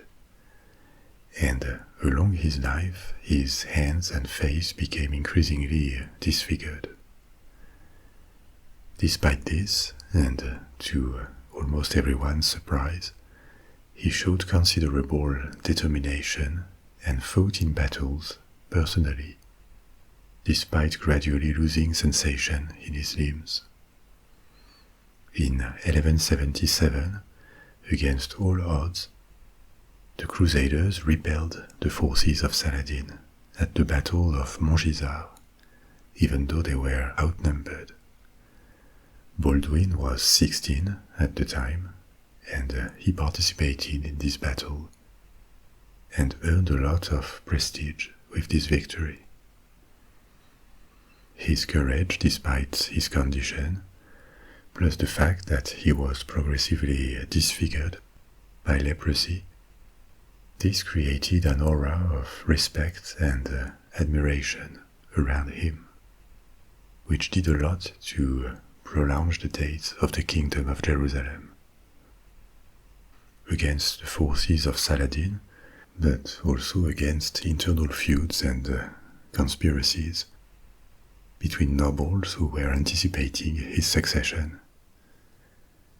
He could never marry and have children due to illness, and the Counts of Tripoli, Raymond III, and the Prince of Antioch, Bohemond III, the two other Crusader states, were actively plotting to take control of Jerusalem when he would die. Baldwin tried to prepare his succession by marrying his sister to Guy of Lusignan, a knight, who ultimately succeeded him. But all these intrigues forced him to stay on the throne until his death, instead of abdicating as he intended. He repelled Saladin again in 1182, aged 21, but his illness was approaching terminal stage. The following year, he became blind and unable to walk.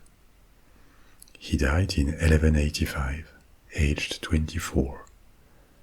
And at this point, the situation of the Kingdom of Jerusalem had become hopeless. Saladin had defeated the Franks twice in 1187, capturing many of their leaders, including Guy de Lusignan, the new king. And so in 1187, the Kingdom of Jerusalem collapsed. All of Palestine fell back to Muslim hands, including the city of Jerusalem later in the same year.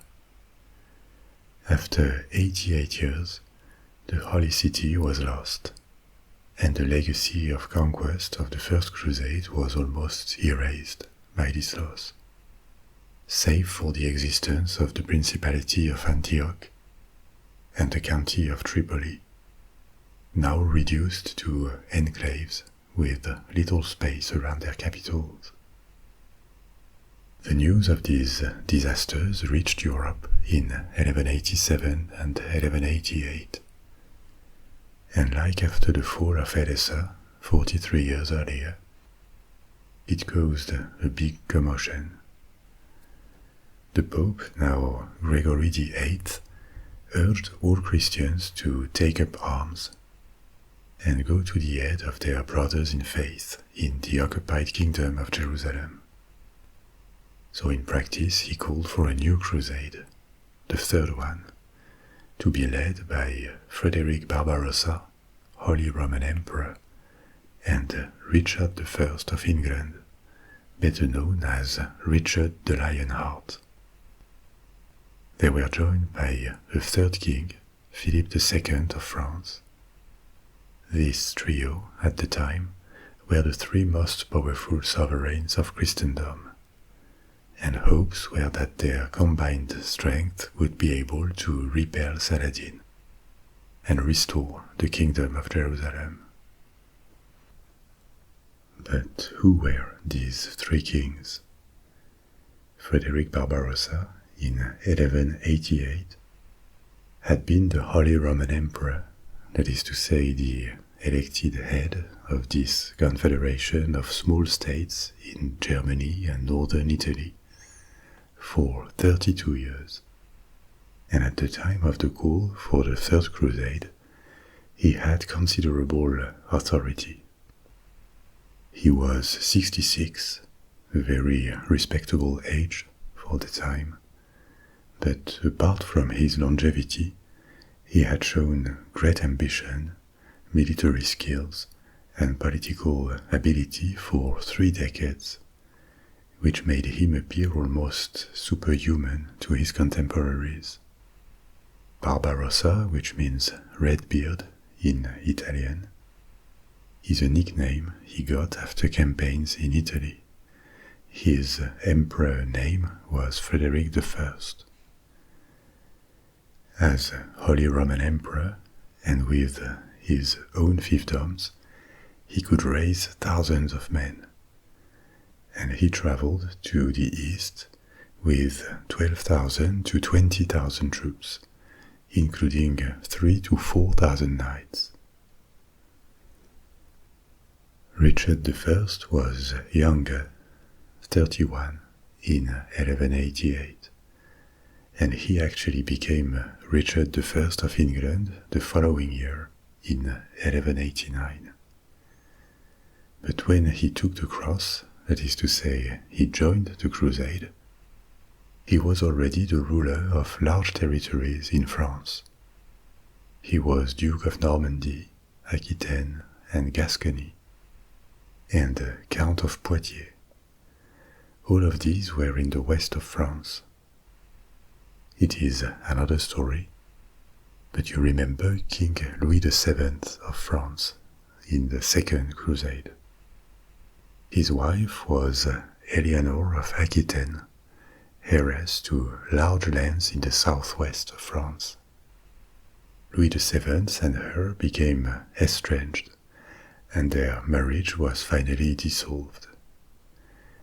Eleanor then went on to remarry with Henry, the father of Richard the Lionheart, of Richard I, at the time Duke of Normandy and future King of England.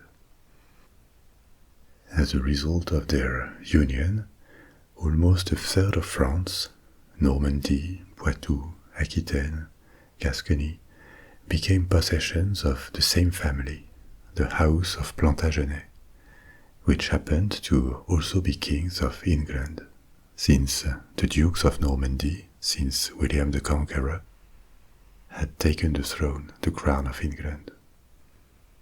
This was the starting point of many conflicts that were only settled 300 years later, at the end of the 100 Years' War. But for now, in 1188, this made Richard I the heir of a small empire in Western Europe, including also England, when he became king at Henry's death.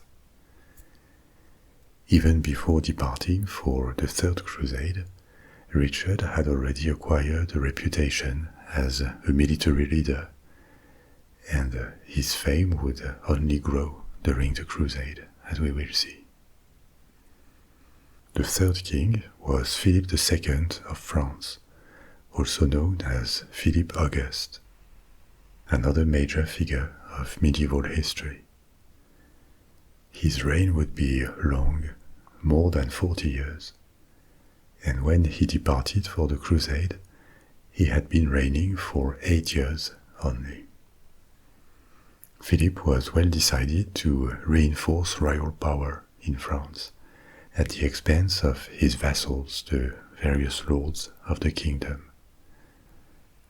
And after he came back from the Crusade, he became a very successful king. He took back large territories from the Plantagenets, defeating them after the Third Crusade at the Battle of Bouvines in 1214. An important date, because short-term it reinforced the authority of the kings in France. But in England it had the opposite effect, and a consequence of that was the imposition of the Magna Carta, a royal charter of rights that English nobles obtained from King John of England. But that would happen later. In 1188, as the Third Crusade was about to depart, Philip II, not yet Philip August because his accomplishments would come later, ruled over a relatively prosperous kingdom, and was nominally suzerain to the Plantagenets for their possessions on the continent. Nominally because, in practice, the Plantagenets and the Capetians, the dynasty of Philip II, were already in conflict. A truce was agreed upon for the Crusade, and in 1189, to the 12,000 to 20,000 troops provided by Frederick Barbarossa, Richard added about 10,000 English, Norman, Welsh, and Aquitanian from his different lands, and Philip 7,000 French. 7,000 to 40,000 more from the rest of Europe and from the Crusader states would also participate in this operation, making the Third Crusade the largest mobilization since the First Crusade. Would the three kings stay united, and could they beat Saladin, who was waiting for them in the Near East?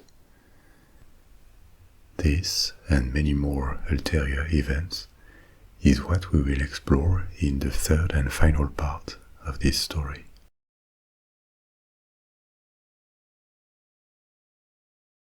The end of the 12th century. Since we began this history of the Crusades 100 years earlier, we saw how two main expeditions to the Holy Land, the First and the Second Crusades, and various others of a lesser magnitude, had departed Western Europe to conquer and defend Jerusalem. Jerusalem and other territories the Crusader states created in the Levant. We also saw how the concept of crusade had been broadened to other regions, like in Spain, war against internal enemies. What it reflected and told us about medieval societies and politics, how monastic orders had risen and gained importance, not only in the Holy Land but all of Christendom. I also told you about the role of Byzantium, the Eastern Roman Empire, in these expeditions that were initially aimed at rescuing it. But quickly tensions or conflicts appeared with the Crusaders. We also saw what happened on the Muslim side, with the competition between different states or factions, like the Seljuk Turks, the Abbasids or the Fatimids. And finally, we ended episode 2 with the rise of Saladin, the new Sultan of Egypt and Syria, who led a victorious campaign against Crusader states, retaking Jerusalem after 90 years of Crusaders' presence. When I left you at the end of part 2, in 1189, the situation of Crusader states in the Near East was very precarious, their worst position since the late 11th century. And I told you that the fall of Jerusalem had triggered a new call to retake the Holy Land. And this time the Crusade, the Third Crusade, was to be led by 3 kings: Frederick Barbarossa of Germany, the Holy Roman Emperor, Richard I, also known as Richard the Lionheart of England, and Philip II, later known as Philip August of France. The year is 1189, and the Third Crusade is leaving Western Europe for a clash with the forces of Saladin, a clash that had had no equivalent since the First Crusade, almost a century earlier. Of the 3 rival expeditions that were headed to the Near East, the first to reach it was the one led by Frederick Barbarossa, coming from Germany and the north of Italy in 1190. They had arrived by land, and like for their predecessors, this meant that they would need to cross Anatolia, Turkey, on their way to the Holy Land. Anatolia at the time was still disputed between the Byzantines and the Seljuk Turks. The Byzantines were happy to let this army go to the territories of their enemies, and soon fighting with the Turks began. Victoriously at first for the Crusaders, who advanced and would soon reach Antioch. This concerned Saladin, who was still fighting the Crusader states, the remaining forces of the Kingdom of Jerusalem, that kept fighting despite the loss of Jerusalem itself 2 years earlier, and also the county of Tripoli and the Principality of Antioch. Saladin was forced to send troops to the north to block the arrival of the Germans in anticipation. But the confrontation would not happen, because an unpredictable event stopped the march forward of the Crusaders' army. Frederick Barbarossa died unexpectedly, crossing a river. The old emperor drowned in circumstances that are unclear, either because he was thrown from his horse while crossing, or he decided to swim and was swept away by the current, or maybe he suffered from hydrocation. There are conflicting testimonies. But in any case, he died, and this beheaded his army. Some of the Crusaders decided to return home, and others joined the forces of Philip II and Richard I that were now also approaching. The two other kings had set sail from South Italy to avoid the longer and dangerous route through Anatolia, with the plan to land directly in the Holy Land, ready for battle. They landed near the city of Acre in Palestine. Acre is now in the north of Israel. The site was an important city.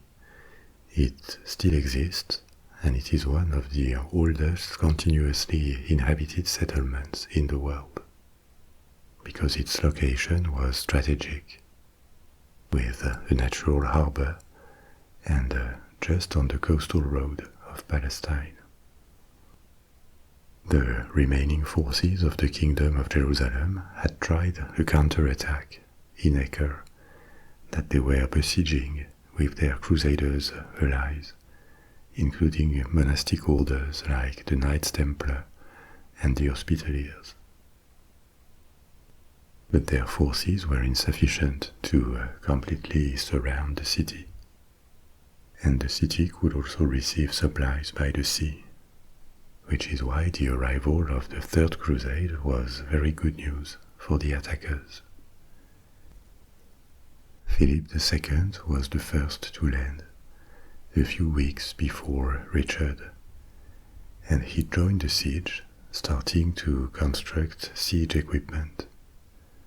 6 weeks later, Richard arrived, also joined the siege, and another month later, the city fell to Crusaders' hands, the first significant Crusader victory in the Holy Land in years, and a significant setback for Saladin, even though he was not present at the siege. But by the time the siege ended, in July 1191, the motivation of Philip II to go on with the crusade had already dropped, and he considered leaving to return to France. Why this sudden change after such a long travel, a victory, and only 3 months in the Holy Land? First, because he was sick. He was weakened by dysentery. He had caught the disease during the siege. Second, because Philip and Richard did not get on well at all. They were in a truce for the duration of the crusade, because all their feuds for the control of large lands in western France were not sorted out. I told you about this last time. So they had plenty of reasons to dislike each other. But also on a personal level, Philip disliked that Richard had arrived late at the siege of Acre, that he had done most of the heavy work, and the King of England was now harvesting half the glory, and apparently behaving like the main winner. Maybe they had other petty conflicts, but the bottom line is that they hated each other, and Philip went as far as writing to the Pope to complain about the bad manners of Richard. The prospect of spending months, maybe years, campaigning with the other was unbearable, probably for both of them. But apart from disease and disagreements, Philip also had more political and strategic reasons to want to return to France.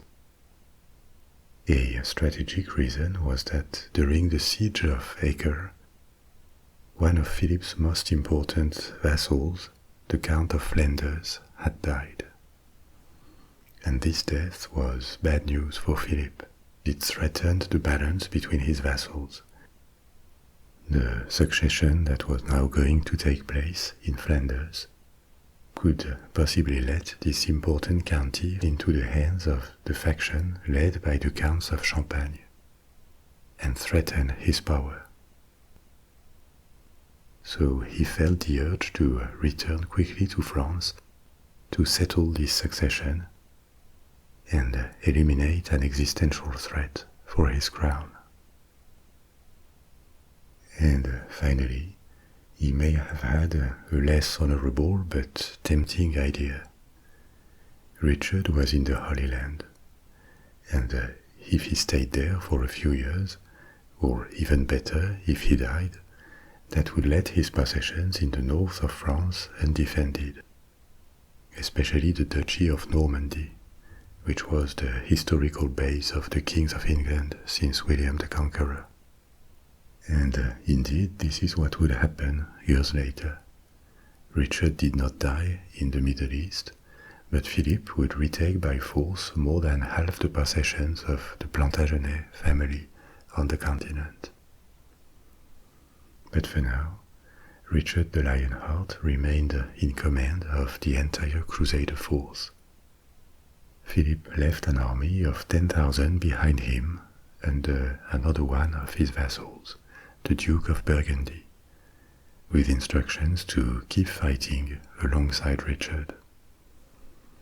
So the King of England was now the sole commander, and with an army of more than 20,000, he moved south in the direction of Jerusalem, the target of this crusade being to retake the city and re-establish the kingdom of Jerusalem in its frontiers from before 1187, when the city was lost. At first, the campaign was victorious. Acre had fallen in July 1191. Philip of France had left by the end of July, and in September of the same year, the Crusaders met an army of Saladin that was twice bigger than theirs, but they managed to repel them at the Battle of Arsuf. After that, Richard captured the port of Jaffa, another important city that had fallen to Saladin 4 years earlier, when the Muslims were crushing the kingdom of Jerusalem, and he kept pushing forward, arriving only 12 miles away of Jerusalem. But the city was not attacked, and he decided to retreat to the coast, because he didn't have the strength to at the same time lay siege around Jerusalem and keep in check other Muslim forces.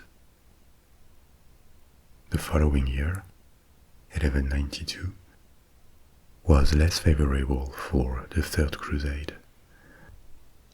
First because, like in previous crusades, there was a split.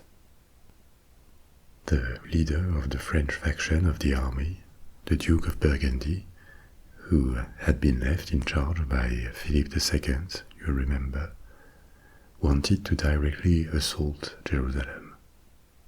Richard was in favor of defeating Saladin's forces first, and this split the Crusader force into two factions, and none of them was strong enough to achieve its goal. The Crusaders were also victims of a phenomenon Saladin was perfectly aware of: attrition. They could not replenish their ranks when they had losses. They were moving in hostile territory most of the time, whereas the Muslims had vast reserves of manpower and equipment. They could just win by staying in the war long enough, provided the Crusaders did not receive reinforcements. In 1192, there was heavy fighting again around Jaffa on the coast of Palestine. The city was taken and retaken. And at this point, both sides were willing to end these hostilities. Saladin, because he had other problems to deal with and did not manage to completely eliminate the Crusader threat. And Richard, because he understood that taking Jerusalem had become an impossible goal, with the remnants of the Third Crusade. And so they entered negotiations to find a way out. An agreement was found, the Treaty of Jaffa. Jerusalem would stay under Muslim control, but Christian pilgrims and traders would be allowed to freely visit the city. Hostilities would end, preserving the existence of Crusader states and the presence of monastic orders with their fortresses in Christian-controlled territories. So this was a stalemate. The Third Crusade ended without reaching its goal of recapturing the Holy City. So in that sense it was far less successful than the First Crusade. But on the other hand, it probably saved the existence of Crusader states by stopping Saladin, and it resolved, for the time being, the problem of pilgrimages to Jerusalem. So, on balance, it was an improvement on the Second Crusade that had failed even before reaching Palestine. This treaty, the Treaty of Jaffa, was between Saladin and Richard I. It reflected the state of things in the Holy Land when it was signed. But it didn't mean Christendom as a whole had signed peace with Saladin. And so it did not put an end to hostilities, it just suspended them. For example, only 5 years later, in 1197, there was another expedition by Henry VI, the successor to Holy Roman Emperor Frederick Barbarossa, who had died in the Third Crusade.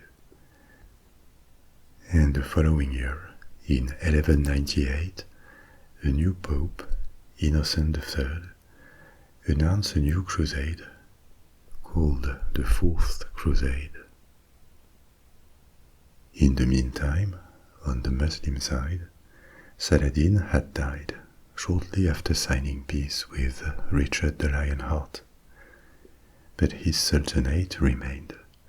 It is called the Ayyubid dynasty. And in these years it still held Egypt and most of Palestine and Syria. So any expedition to the Levant now implied fighting against the Ayyubids, a powerful opponent. This Fourth Crusade is remembered as the worst from the Christian standpoint. It barely reached the Levant, and instead it ended in the dislocation of the Eastern Roman Empire of Byzantium.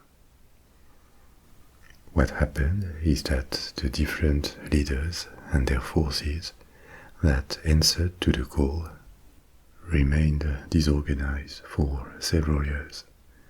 It only restarted in 1202, more than 3 years after the Pope's call.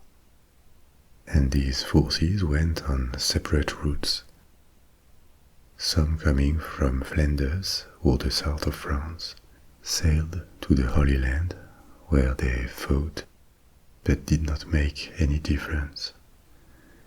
The main force gathered in Venice. An agreement had been found for Venice to provide the ships that would transport the Crusaders. But Venice was not willing to do it for free.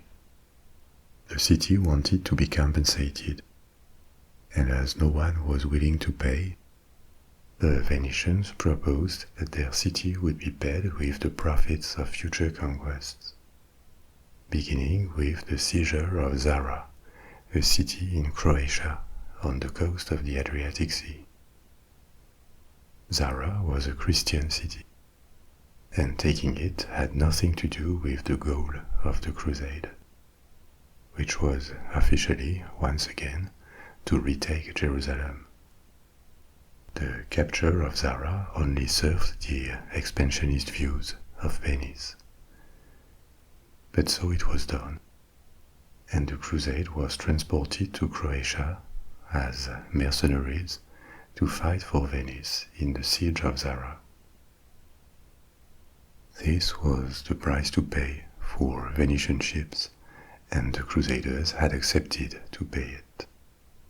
In fact, Venice was hijacking the crusade to serve its interests, and at the expense of other Christians, which caused indignation in Christendom. Innocent III condemned this move, but only once the siege had already been led too late, and he was judged harshly for that. It appears likely that the Pope disapproved, but his desire to salvage the crusade at any cost was stronger. And so after a siege and at least hundreds of dead, Zara was taken by Venice. But the worst was still to come.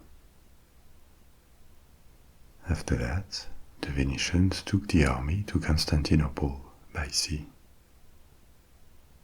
One of the leaders of the Crusades was the King of Swabia in Germany, Philip of Swabia, and his number one aim in participating in this crusade was not to go to the Holy Land, but instead to install his brother-in-law on the throne of Byzantium.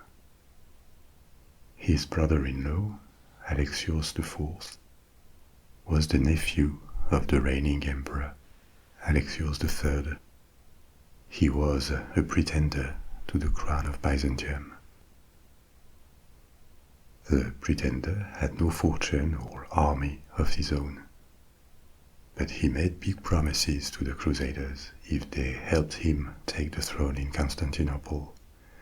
He would provide them with thousands of troops, a fortune, 200,000 marks, and the reunion of the Greek Orthodox Church with the Roman Catholic Church. You remember from the first part of this story that breaching the schism between Rome and the Orthodoxy was one of the factors behind the First Crusade.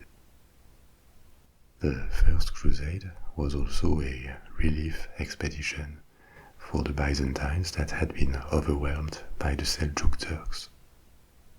So these promises were attractive, even though the pretender, Alexios, was promising things he didn't have, at least yet. And when the crusade arrived in Constantinople, it was not with the intention to make a quick stop and go on to Palestine through Anatolia, but instead to support a coup in Byzantium. The reigning emperor, Alexios III, fled the city, and the Crusaders installed Alexios IV on the throne. After a few months of chaos, Alexis IV was murdered. He had not been able to deliver on any of his promises to the Crusader army. And so the Crusaders, who were still there, without any supplies or food or ships because the Venetians had gone, they decided to take by force what had been promised to them.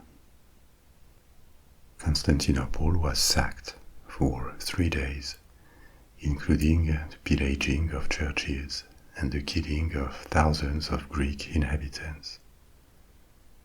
Again, when news that this had happened reached the West and even the Muslim world, there was widespread condemnation. Constantinople was seen by all as a beacon of antique culture and civilization, which it was. And the way the Crusade had derailed to turn into the looting of a Christian city was seen as unacceptable. The losers of this episode were first of all Byzantium. It broke apart into several states, some loyal to the Eastern Roman Empire heritage, like the Nicene Kingdom in Anatolia, and others called Latin states in Greece, where European Catholic lords carved new states for themselves, like the Crusaders of the First Crusade had done in the Levant more than a century before. It was not the end of the story for Byzantium, not yet, because later the kingdom of Nicaea got back Constantinople and recreated, reproclaimed the Byzantine state, but only as the shadow of what it once was. The Fourth Crusade can also be considered a losing party here, because this is how it ended, without really intervening in the Levant, except for the troops that had taken a different route and sailed straight instead of negotiating with Venice. Despite the blow to its reputation, Venice was actually a beneficiary of this crusade, because the downfall of Byzantium helped it become a great maritime power in the east of the Mediterranean Sea. Apart from Zara, it could create a small empire on islands and with trading posts that contributed to its fortune. The derailing of the Fourth Crusade is an extreme example, but not the only time when exactions unrelated to the military or religious purpose of crusades happened. In the previous part, I told you how the concept of crusade had been broadened to turn against internal enemies considered heretical, but a population that was also targeted repeatedly was the Jews. It happened in the Middle East when armies crossed Syria and Palestine, but on a larger scale also across Europe. Medieval anti-Semitism did not appear with the Crusades. There are records of attacks by mobs and spoliations in previous centuries, but it certainly intensified, probably as a result of the fits of fervor that the calls to crusades generated. In many regions, Jewish communities were the most visible non-Christian minority, often the only one. And for mobs, attacking them was a way of doing something to satisfy their violent impulse against non-Christians. Most of the time, attacks and massacres were not decided by authorities. They were spontaneous and uncontrollable. I told you in part 1 about the massacres that took place in the Rhine region as the People's Crusade. You remember this expedition of peasants and lesser nobles that also traveled eastward at the time of the First Crusade. But these episodes multiplied. They were intense in France during the Second and Third Crusades, and they often happened near the trails of Crusader armies or in countries that provided a lot of Crusaders. Authorities actually often tried to calm things down, especially the successive popes or locally the bishops, but they feared the mobs, and there was clearly a tolerance to it, because only exceptionally did the perpetrators face legal punishment. So in Jewish memory, the Crusades and their bursts of violence are remembered as particularly dark times. There are many signs that anti-Semitism rose in Europe in those years. They left deep scars, and they made thousands and thousands of victims. In some cases, anti-Semitic policies were implemented by authorities too. For example, Philip August, who participated in the Third Crusade, is also remembered for the mistreatment of Jews in France. Or Innocent III, the Pope who called to the Fourth Crusade that we just talked about. also passed anti-Jewish legislation. Now, if we return to the Levant, because we still have almost a century to cover, the situation in 1204, when the Fourth Crusade ended, was unchanged. Since the main outcomes of the Fourth Crusade had been the explosion of Byzantium and the sack of Constantinople. So overall, the Fourth Crusade ended up essentially pitting Christians against other Christians. More than 10 years passed, during which the enthusiasm for another expedition was limited. In Western Europe, Philip Auguste of France was aggressively expanding, especially at the expense of the Plantagenets, the English kings, and a coalition formed against him that included England and the Holy Roman Empire.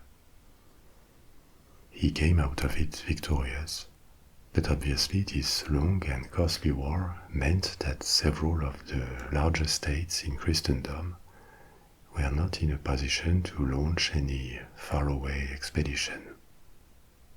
So, in the Holy Land, the situation remained roughly the same. Jerusalem was firmly in the hands of the sultans of Egypt. At the time, the sultan was Al-Adil, Saladin's brother, who had inherited the throne after his brother's death. The Pope, Innocent III, had not taken the initiative of a new crusade since the failure of the Fourth Crusade in 1204. And finally, in 1217, 13 years later, he called for a new campaign, also aimed at Jerusalem, but this time with a different plan. First, the Crusaders were to conquer Egypt, the main base of the Ayyubids, Saladin's successors, and from there they would move to Palestine. This was the Fifth Crusade, and we can go relatively fast on it because, as we're going to see, it did not really achieve anything. Its main leaders were the King of Hungary and the Duke of Austria. They were joined by the Count of Holland and a mixed army of Dutch, Flemish and Frisian soldiers. There were also the Templars, the Hospitallers, and a new rising order, the Teutonic Knights, that sent troops to support this expedition. They started a siege around the port of Damietta on the coast of Egypt, and successfully, because the city fell in 1219. At the time, there was a new Ayyubid Sultan, Al-Kamil, and he was in a civil war, fighting with his brothers and other factions for the control of the Sultanate. So he was willing to make peace as quickly as possible, and he offered surprisingly attractive peace terms that included the return of Jerusalem to Christian rule, with free access for Muslim pilgrims. But the Pope's representative, the legate, who led the crusade, rejected the terms and took the offer as a sign of weakness that had to be exploited. So, from Damietta, the Crusaders marched south toward Cairo, Egypt's main city, in 1221. But instead of the expected victorious march, this offensive turned to a nightmare. On the way, the Crusaders attacked a stronghold at the Battle of Mansoura. They lost, and they were forced to surrender. This time, obviously, the terms on offer would not be that attractive. To save their lives, they had to accept the surrender of Damietta.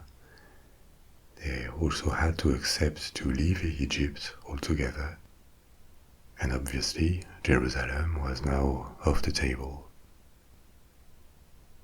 and this is how the Fifth Crusade ended, in failure, in 1221, having accomplished nothing. Now, as I just mentioned, the situation of the Ayyubid sultans, the rulers of Egypt and Syria, was complicated in the years around 1221. There were internal feuds that left them in a situation of weakness, and the peace offers of Sultan Al-Kamil to the Fifth Crusade, after they had taken only one city, Damietta, was already a sign of this. But it got worse in the following years, and this left the Ayyubids in a situation of extreme weakness in front of any other enemies.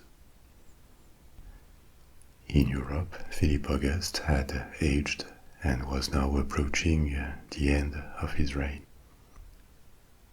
In the Holy Roman Empire, the emperor had changed and was now Frederick II. Frederick II had promised to participate in the Fifth Crusade, the one of the years 1217 to 1221. But he had done nothing. And 10 years later, he still hadn't honored his promise to go to war. He finally decided to move in 1228, 7 years after the failure of the Fifth Crusade. And his expedition is called the Sixth Crusade, or sometimes the Crusade of Frederick II. This expedition involved very little actual fighting. Both sides were more willing to compromise, and so diplomatic negotiations had already begun, even before the expedition reached the Levant. In fact, other crusades that did not receive a number actually saw much more fighting than this one. But it is called the Sixth Crusade because it was led by a king. Frederick II was Holy Roman Emperor and also King of Sicily. And importantly, because it achieved results, a diplomatic victory. The Ayyubids were in such a state of weakness that they accepted to give back not only ports like Sidon and Jaffa, but also Jerusalem itself. The Sultan Al-Kamil was fighting his brothers in this civil war, and just could not afford to fight on another front. So he had to sign peace, whatever the cost. What the Second to Fifth Crusades had failed to achieve, with large battles and tens of thousands of troops, the Sixth Crusade achieved by diplomacy. Armed diplomacy, but still, this crusade did not see any large engagement. The Kingdom of Jerusalem had lost almost everything in the counterattacks of Saladin in the years 1180. But 40 years later, it still had not disappeared. It had a king and a tiny territory south of the county of Tripoli. It was also under the protection of monastic orders that had helped keep it alive. So, after the diplomatic agreement that ended the Sixth Crusade, it expanded again to a strip of land that went from Beirut in modern Lebanon almost to Ascalon to the south. And inland, it now included Jerusalem again, that was returned to Christian hands 42 years after its conquest by Saladin. So even though the Sixth Crusade had nothing spectacular, it was actually the most successful one since the first. It ended in a peace agreement, more exactly a truce agreement for 10 years, and it included significant gains, like Jerusalem. Frederick had not forgotten himself. he became the new king of Jerusalem by marrying the previous king's daughter. On the Muslim side, only Sultan Al-Kamil was pleased with the result, because in the rest of the Arab world, the loss of Jerusalem with so little resistance was considered dishonorable. On the Christian side, it was generally considered a success, but one that annoyed the Pope.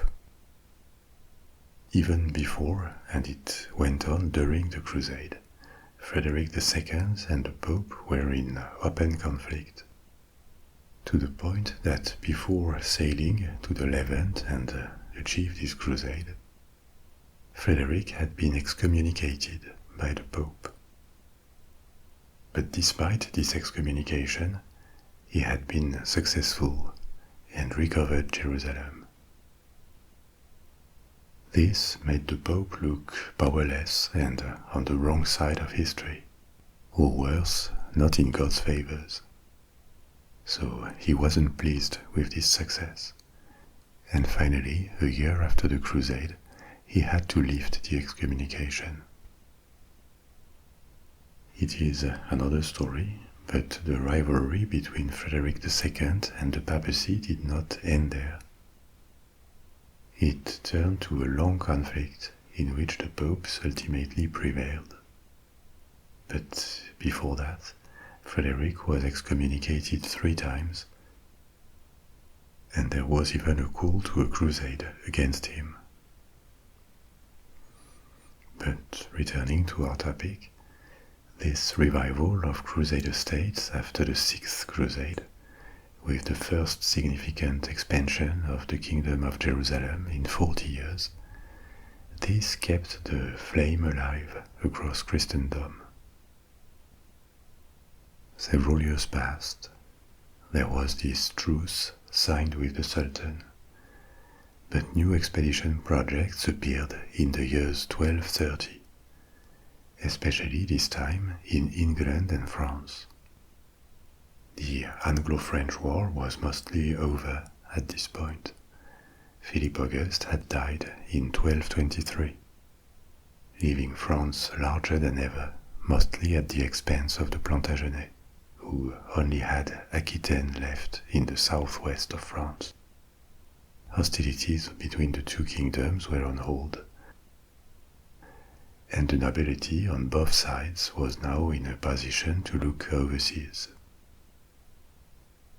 And so in the years 1239 to 1241, there was a series of crusades, especially one from France led by the Count of Champagne and the Duke of Burgundy, and one from England led by the Earl of Cornwall.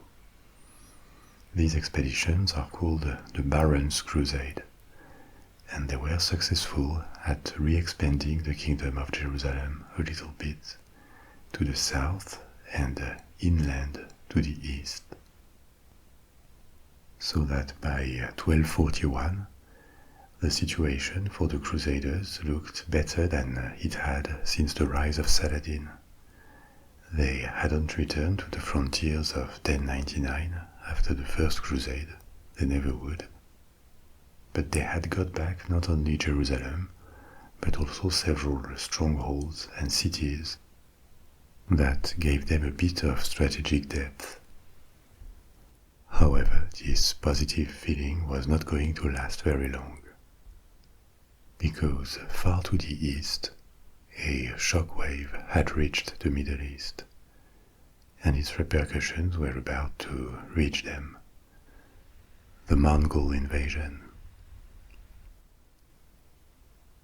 In the previous parts, I told you about the Abbasids, the caliphate and state that controlled much of Mesopotamia at the time of the Crusades, from their capital in Baghdad, and was of particular importance, relevance, in the Muslim world, because the caliphs were seen as the heads of the Ummah, the community of the faithful. Now, east of the Abbasids, in Persia and Central Asia, another Muslim empire had risen along the 12th century, the Khwarezmian Empire, which originally were vassals of the Seljuk Turks, but they had taken their independence and expanded dramatically, merging Turkic and Persian cultures. In the 13th century, the Mongol invasion coming from the steppes of Asia had arrived, and the Khwarezmian Empire was one of its numerous victims. It was overwhelmed and destroyed in 1231, shortly after the Sixth Crusade had secured the return of Jerusalem to the Christians. As a state, the Khwarezmian Empire no longer existed, but some of its armies had escaped. They had survived, and one of them, which was 10,000 cavalry strong, had reached the Levant. It had no state left, no allegiance, but the Khwarezmian riders had stayed together. They were ready to work as mercenaries or live on the land. And the Ayyubid Sultan quickly saw the advantage of hiring them. If he did, he would have a new army to repel the Crusaders that had begun to expand again during the Barons' Crusade. And if he didn't, the Khwarezmians would probably loot his lands. So an alliance was made between the Sultan and this army to attack Jerusalem with forces that far exceeded the city's defenses in 1244, 3 years after the last of the Barons' expeditions. In July 1244, the Khwarezmian army surrounded Jerusalem with the blessing of the Sultan, and after a quick siege, the city fell, leading to a new sack and massacre. For the second time, and after 15 years since the Sixth Crusade, Jerusalem was lost by the Christians and retaken by the Muslims, but in a terrible state because the sack left large parts of it in ruin. An allied army of crusaders was hastily raised and met the combined forces of the Ayyubids and their Khwarezmian ally 3 months later at the Battle of La Forbie, northeast of Gaza. The Crusaders were outnumbered, their enemies were twice as many, and this time there would be no miracle. The Crusaders lost, and the balance of power shifted again. Jerusalem was lost, Christian power and presence in the Holy Land had collapsed, and the situation was now very complicated again for the Kingdom of Jerusalem. The loss of the Holy City and the spectacular setback for the Christians encouraged a new reaction in Europe once again. And this time it came from France. The new crusade, the seventh, would soon depart, and its leader would be Louis IX of France, also known as Saint Louis. In the years 1240, calls to crusades by the Pope multiplied. The Pope was now Innocent IV, and he preached at the same time a crusade to the Holy Land, the one that Louis IX would lead, against the old Prussians, pagans who lived east of Poland. This one was led by the Teutonic Knights, also against Mongol incursions to the east of Europe, and finally an internal one against Frederick II, this conflict I mentioned earlier. But let's focus on the one to the Middle East, the Seventh Crusade. Like for the Fifth, the plan was to attack Egypt first. For some time now, the Christians had identified Egypt as the main seat of Muslim power in the Near East. And with good reason. Syria and Palestine had been unstable since the First Crusade, and even before. There were constant wars, they changed hands often, and these regions were not as wealthy or as populated as Egypt. In contrast, Egypt had a large population, several million. It remained the breadbasket that it had been since the early antiquity, and it provided the Ayyubids, like the Fatimids before, with considerable resources, manpower, food, equipment, income. So landing directly in the Holy Land or in Syria was a guarantee that a counterattack would come, probably from Egypt. And it didn't really attack the power base of the Ayyubid sultans. Louis IX, Saint Louis, had ascended to the throne early, aged 12, and he had a long and eventful reign that lasted 44 years until 1270. His involvement in the Seventh Crusade began in 1244, when he was 30. Still in France, he was stricken with malaria, to the point that his life appeared in danger. And on what could have become his deathbed, he vowed that if he recovered, he would set out for a crusade. And he did recover the following year. So he took the cross as promised and started to make preparations. These preparations took 3 years. One reason was that he was still too weak to travel, and then that enthusiasm for crusades had decreased markedly. Yes, Jerusalem had been lost again in 1244, but we were now 150 years almost after the start of the First Crusade, and it was not the first time Jerusalem was lost. Crusader states in the Levant didn't seem to make any sustainable progress after all these decades. Actually, they were again at a low point. And so, even though it was not acceptable to publicly say that crusades were in vain, this idea was circulating in the high nobility. There was some crusade fatigue in France and in general in Europe. So finding lords who would come along with their troops was not easy.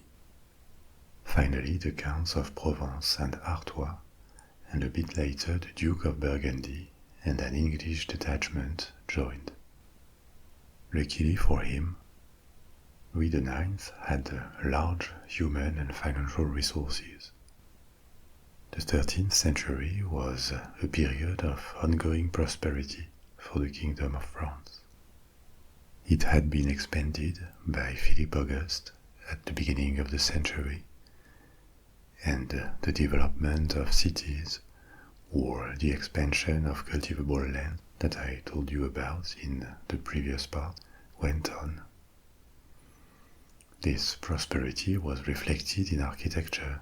This is the century when large Gothic cathedrals were constructed, including Notre-Dame de Paris. Large fortunes were amassed. I told you about the Knights Templar in the previous part. This was a century of immense prosperity for them. But there were also traders, abbeys, fiefdoms that prospered in their economic activity, agriculture, the taxes they collected, or donations they received. It was not all perfect. It was also a period of conflicts with peasant revolts. Occasionally food went missing, remote places or cities were very unsafe. But relatively to previous centuries, there was economic progress and demographic expansion. The army that accompanied Louis IX was 20,000 to 30,000 strong, a big effort for France alone, given that most participants came from this country. But this is far from the numbers of the First Crusade, about 3 times less, to put things in perspective. On the positive side, Louis paid for almost everything by collecting extraordinary, temporary taxes, or confiscating properties. Jewish moneylenders were spoliated and expelled, for example. Another example of anti-Jewish policies during the Crusades. The fact that he paid gave him unprecedented control over his army. He was the only one in command of the bulk of the crusade, and there was no risk of splits and disagreements like in previous expeditions. So in 1248, he sailed with the army from the south of France to Cyprus, a good base near the Levant, and at the time Cyprus was under Crusader control. Decades earlier, in the Third Crusade, the army of Richard the Lionheart had occupied the island, and Richard had sold it to the Knights Templar. Soon after that, the Lusignan family, who were also kings of Jerusalem, occupied the island and created a kingdom on it, a separate kingdom, the Kingdom of Cyprus. The population was mainly Greek, but the island was ruled by a minority of Roman Catholics who lived in cities. So it was a friendly base for the Seventh Crusade, and the plan to attack Egypt rather than land directly in Palestine was finalized there. The following steps in this campaign looked a lot like the Fifth Crusade, including the disaster at the end. The army arrived by the sea and besieged Damietta, this port on the Egyptian coast. With success, Damietta was taken. The Sultan was now As-Sali, the son of the previous Sultan during the Fifth Crusade, the one who had offered to trade Damietta for Jerusalem. And like his father before him, he offered the same deal: give us back Damietta and we will give you Jerusalem and a truce.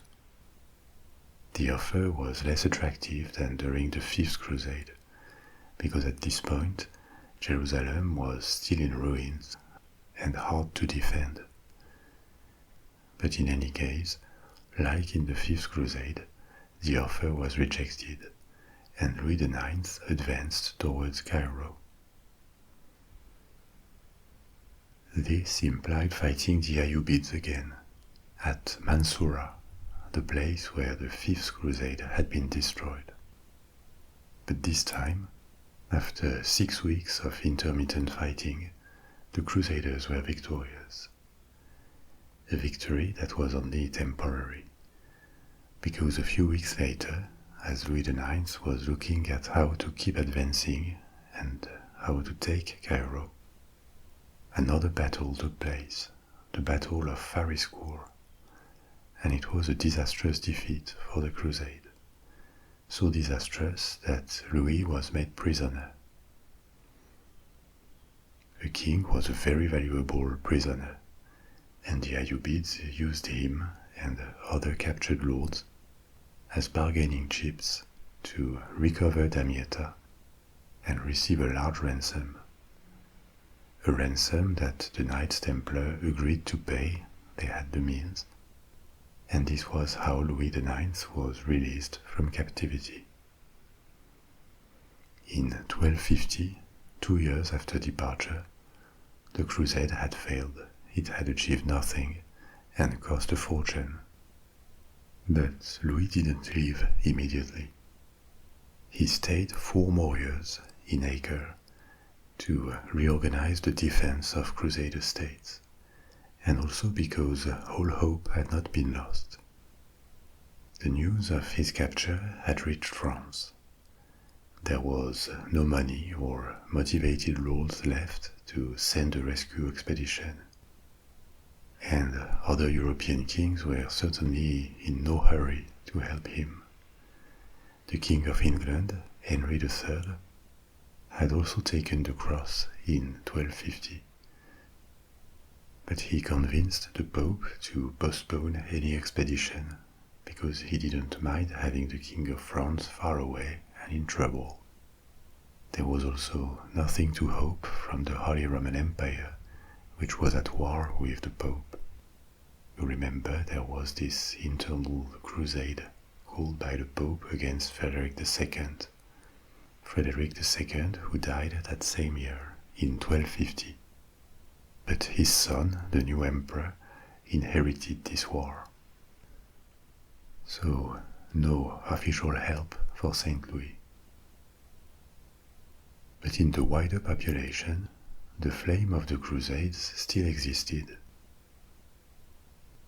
To the surprise of authorities, a new popular crusade arose in northern France and the Low Countries, something similar to the People's Crusade that had taken place during the First Crusade.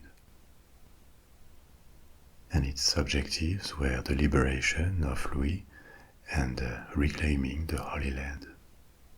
The movement spread rapidly, and an army of nearly 60,000 men was formed. Many of them were shepherds, which is why this movement was called the Shepherds' Crusade. But this one did not go very far. Instead of marching to the Levant, it began pillaging and attacking church properties in the north of France. It was uncontrollable, and it ended up dividing itself into several armies, which spread terror across France. All these armies of looters were reduced or scattered at great cost, and this is how the Shepherds' Crusade ended in 1251. Finally, there would be no relief for the Seventh Crusade, and in 1254, 4 years after his liberation from captivity, Louis returned to France. On balance, the Seventh Crusade was a disaster, militarily, humanly, and financially. Times were really changing in the Levant now. The Mongol invasion in the Middle East now threatened to overwhelm everything. The Ayyubid dynasty in Egypt, the successors of Saladin, who had been weakened for some time now by internal feuds, finally collapsed, and it was replaced by new rulers, the Mamluks, and the Crusader states were on the defensive, losing ground. During the following decade, they were reduced to a few coastal outposts. No new expedition would reach the Holy Land. Louis IX wanted to take a revenge, but never returned. He tried an expedition called the Eighth Crusade, but targeting Tunisia, far to the west from Palestine. And this is where he died in 1270 at the siege of Tunis. Between 1272 and 1302, many crusades to free the Holy Land were proposed, but none actually materialized.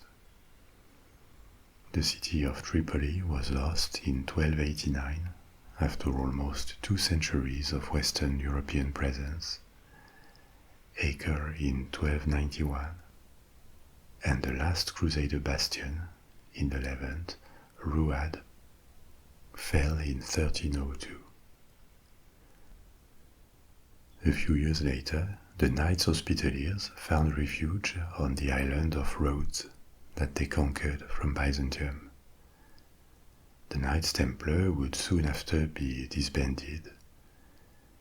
For a time, the Mongols became the new masters of the Middle East. They converted to Islam, but as a fighting force they disintegrated. In Egypt, the Mamluks would continue for another century. But the Crusader states were gone for good, and the Crusades to liberate Jerusalem and the Holy Land were now over. So that's for the Middle East. But as we have discussed in previous parts, the legacy of the Crusades went well beyond this region.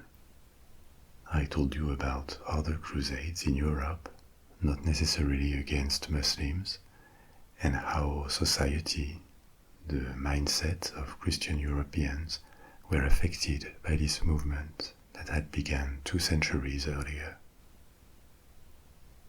There were other impacts, for example on art and architecture.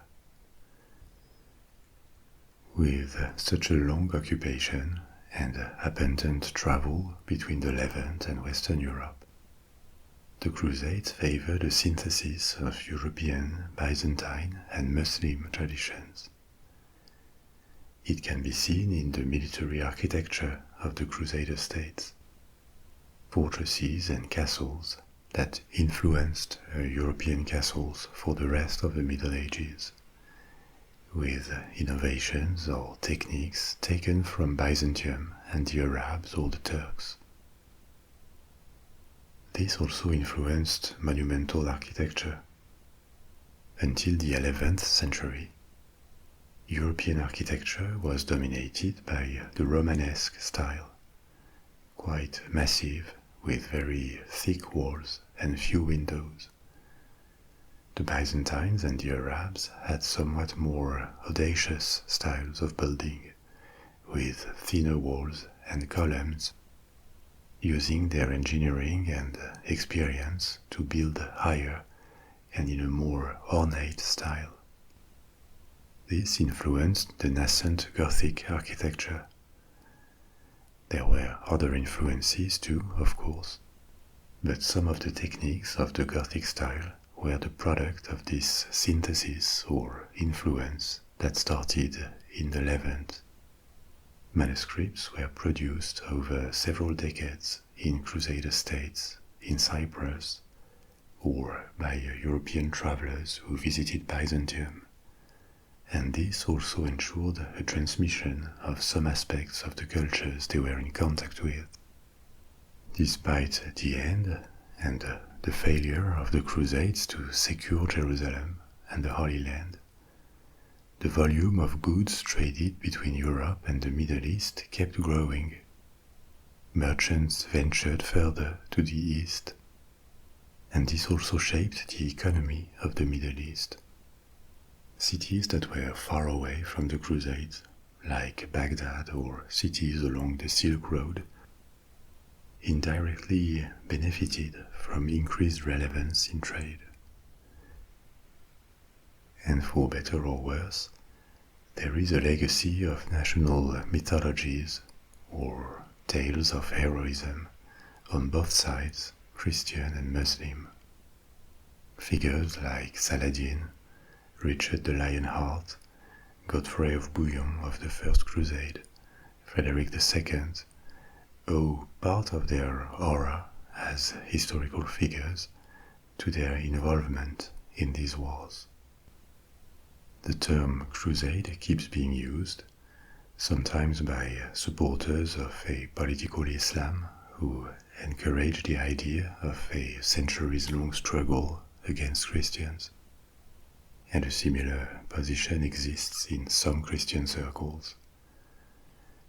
So even though the last crusade, the last religiously motivated expedition to the Middle East, happened more than 700 years ago, the term crusade remains loaded with plenty of different possible meanings, from religious war to manifestations of imperialism, or in common language in a much more trivial sense, to qualify any struggle for a cause, like crusade for the environment or to popularize something. But we have reached the end of our overview. I hope you liked this introduction to the history of the Crusades, and I'll be back soon with another story for you. Sleep well. Sweet dreams. Au revoir.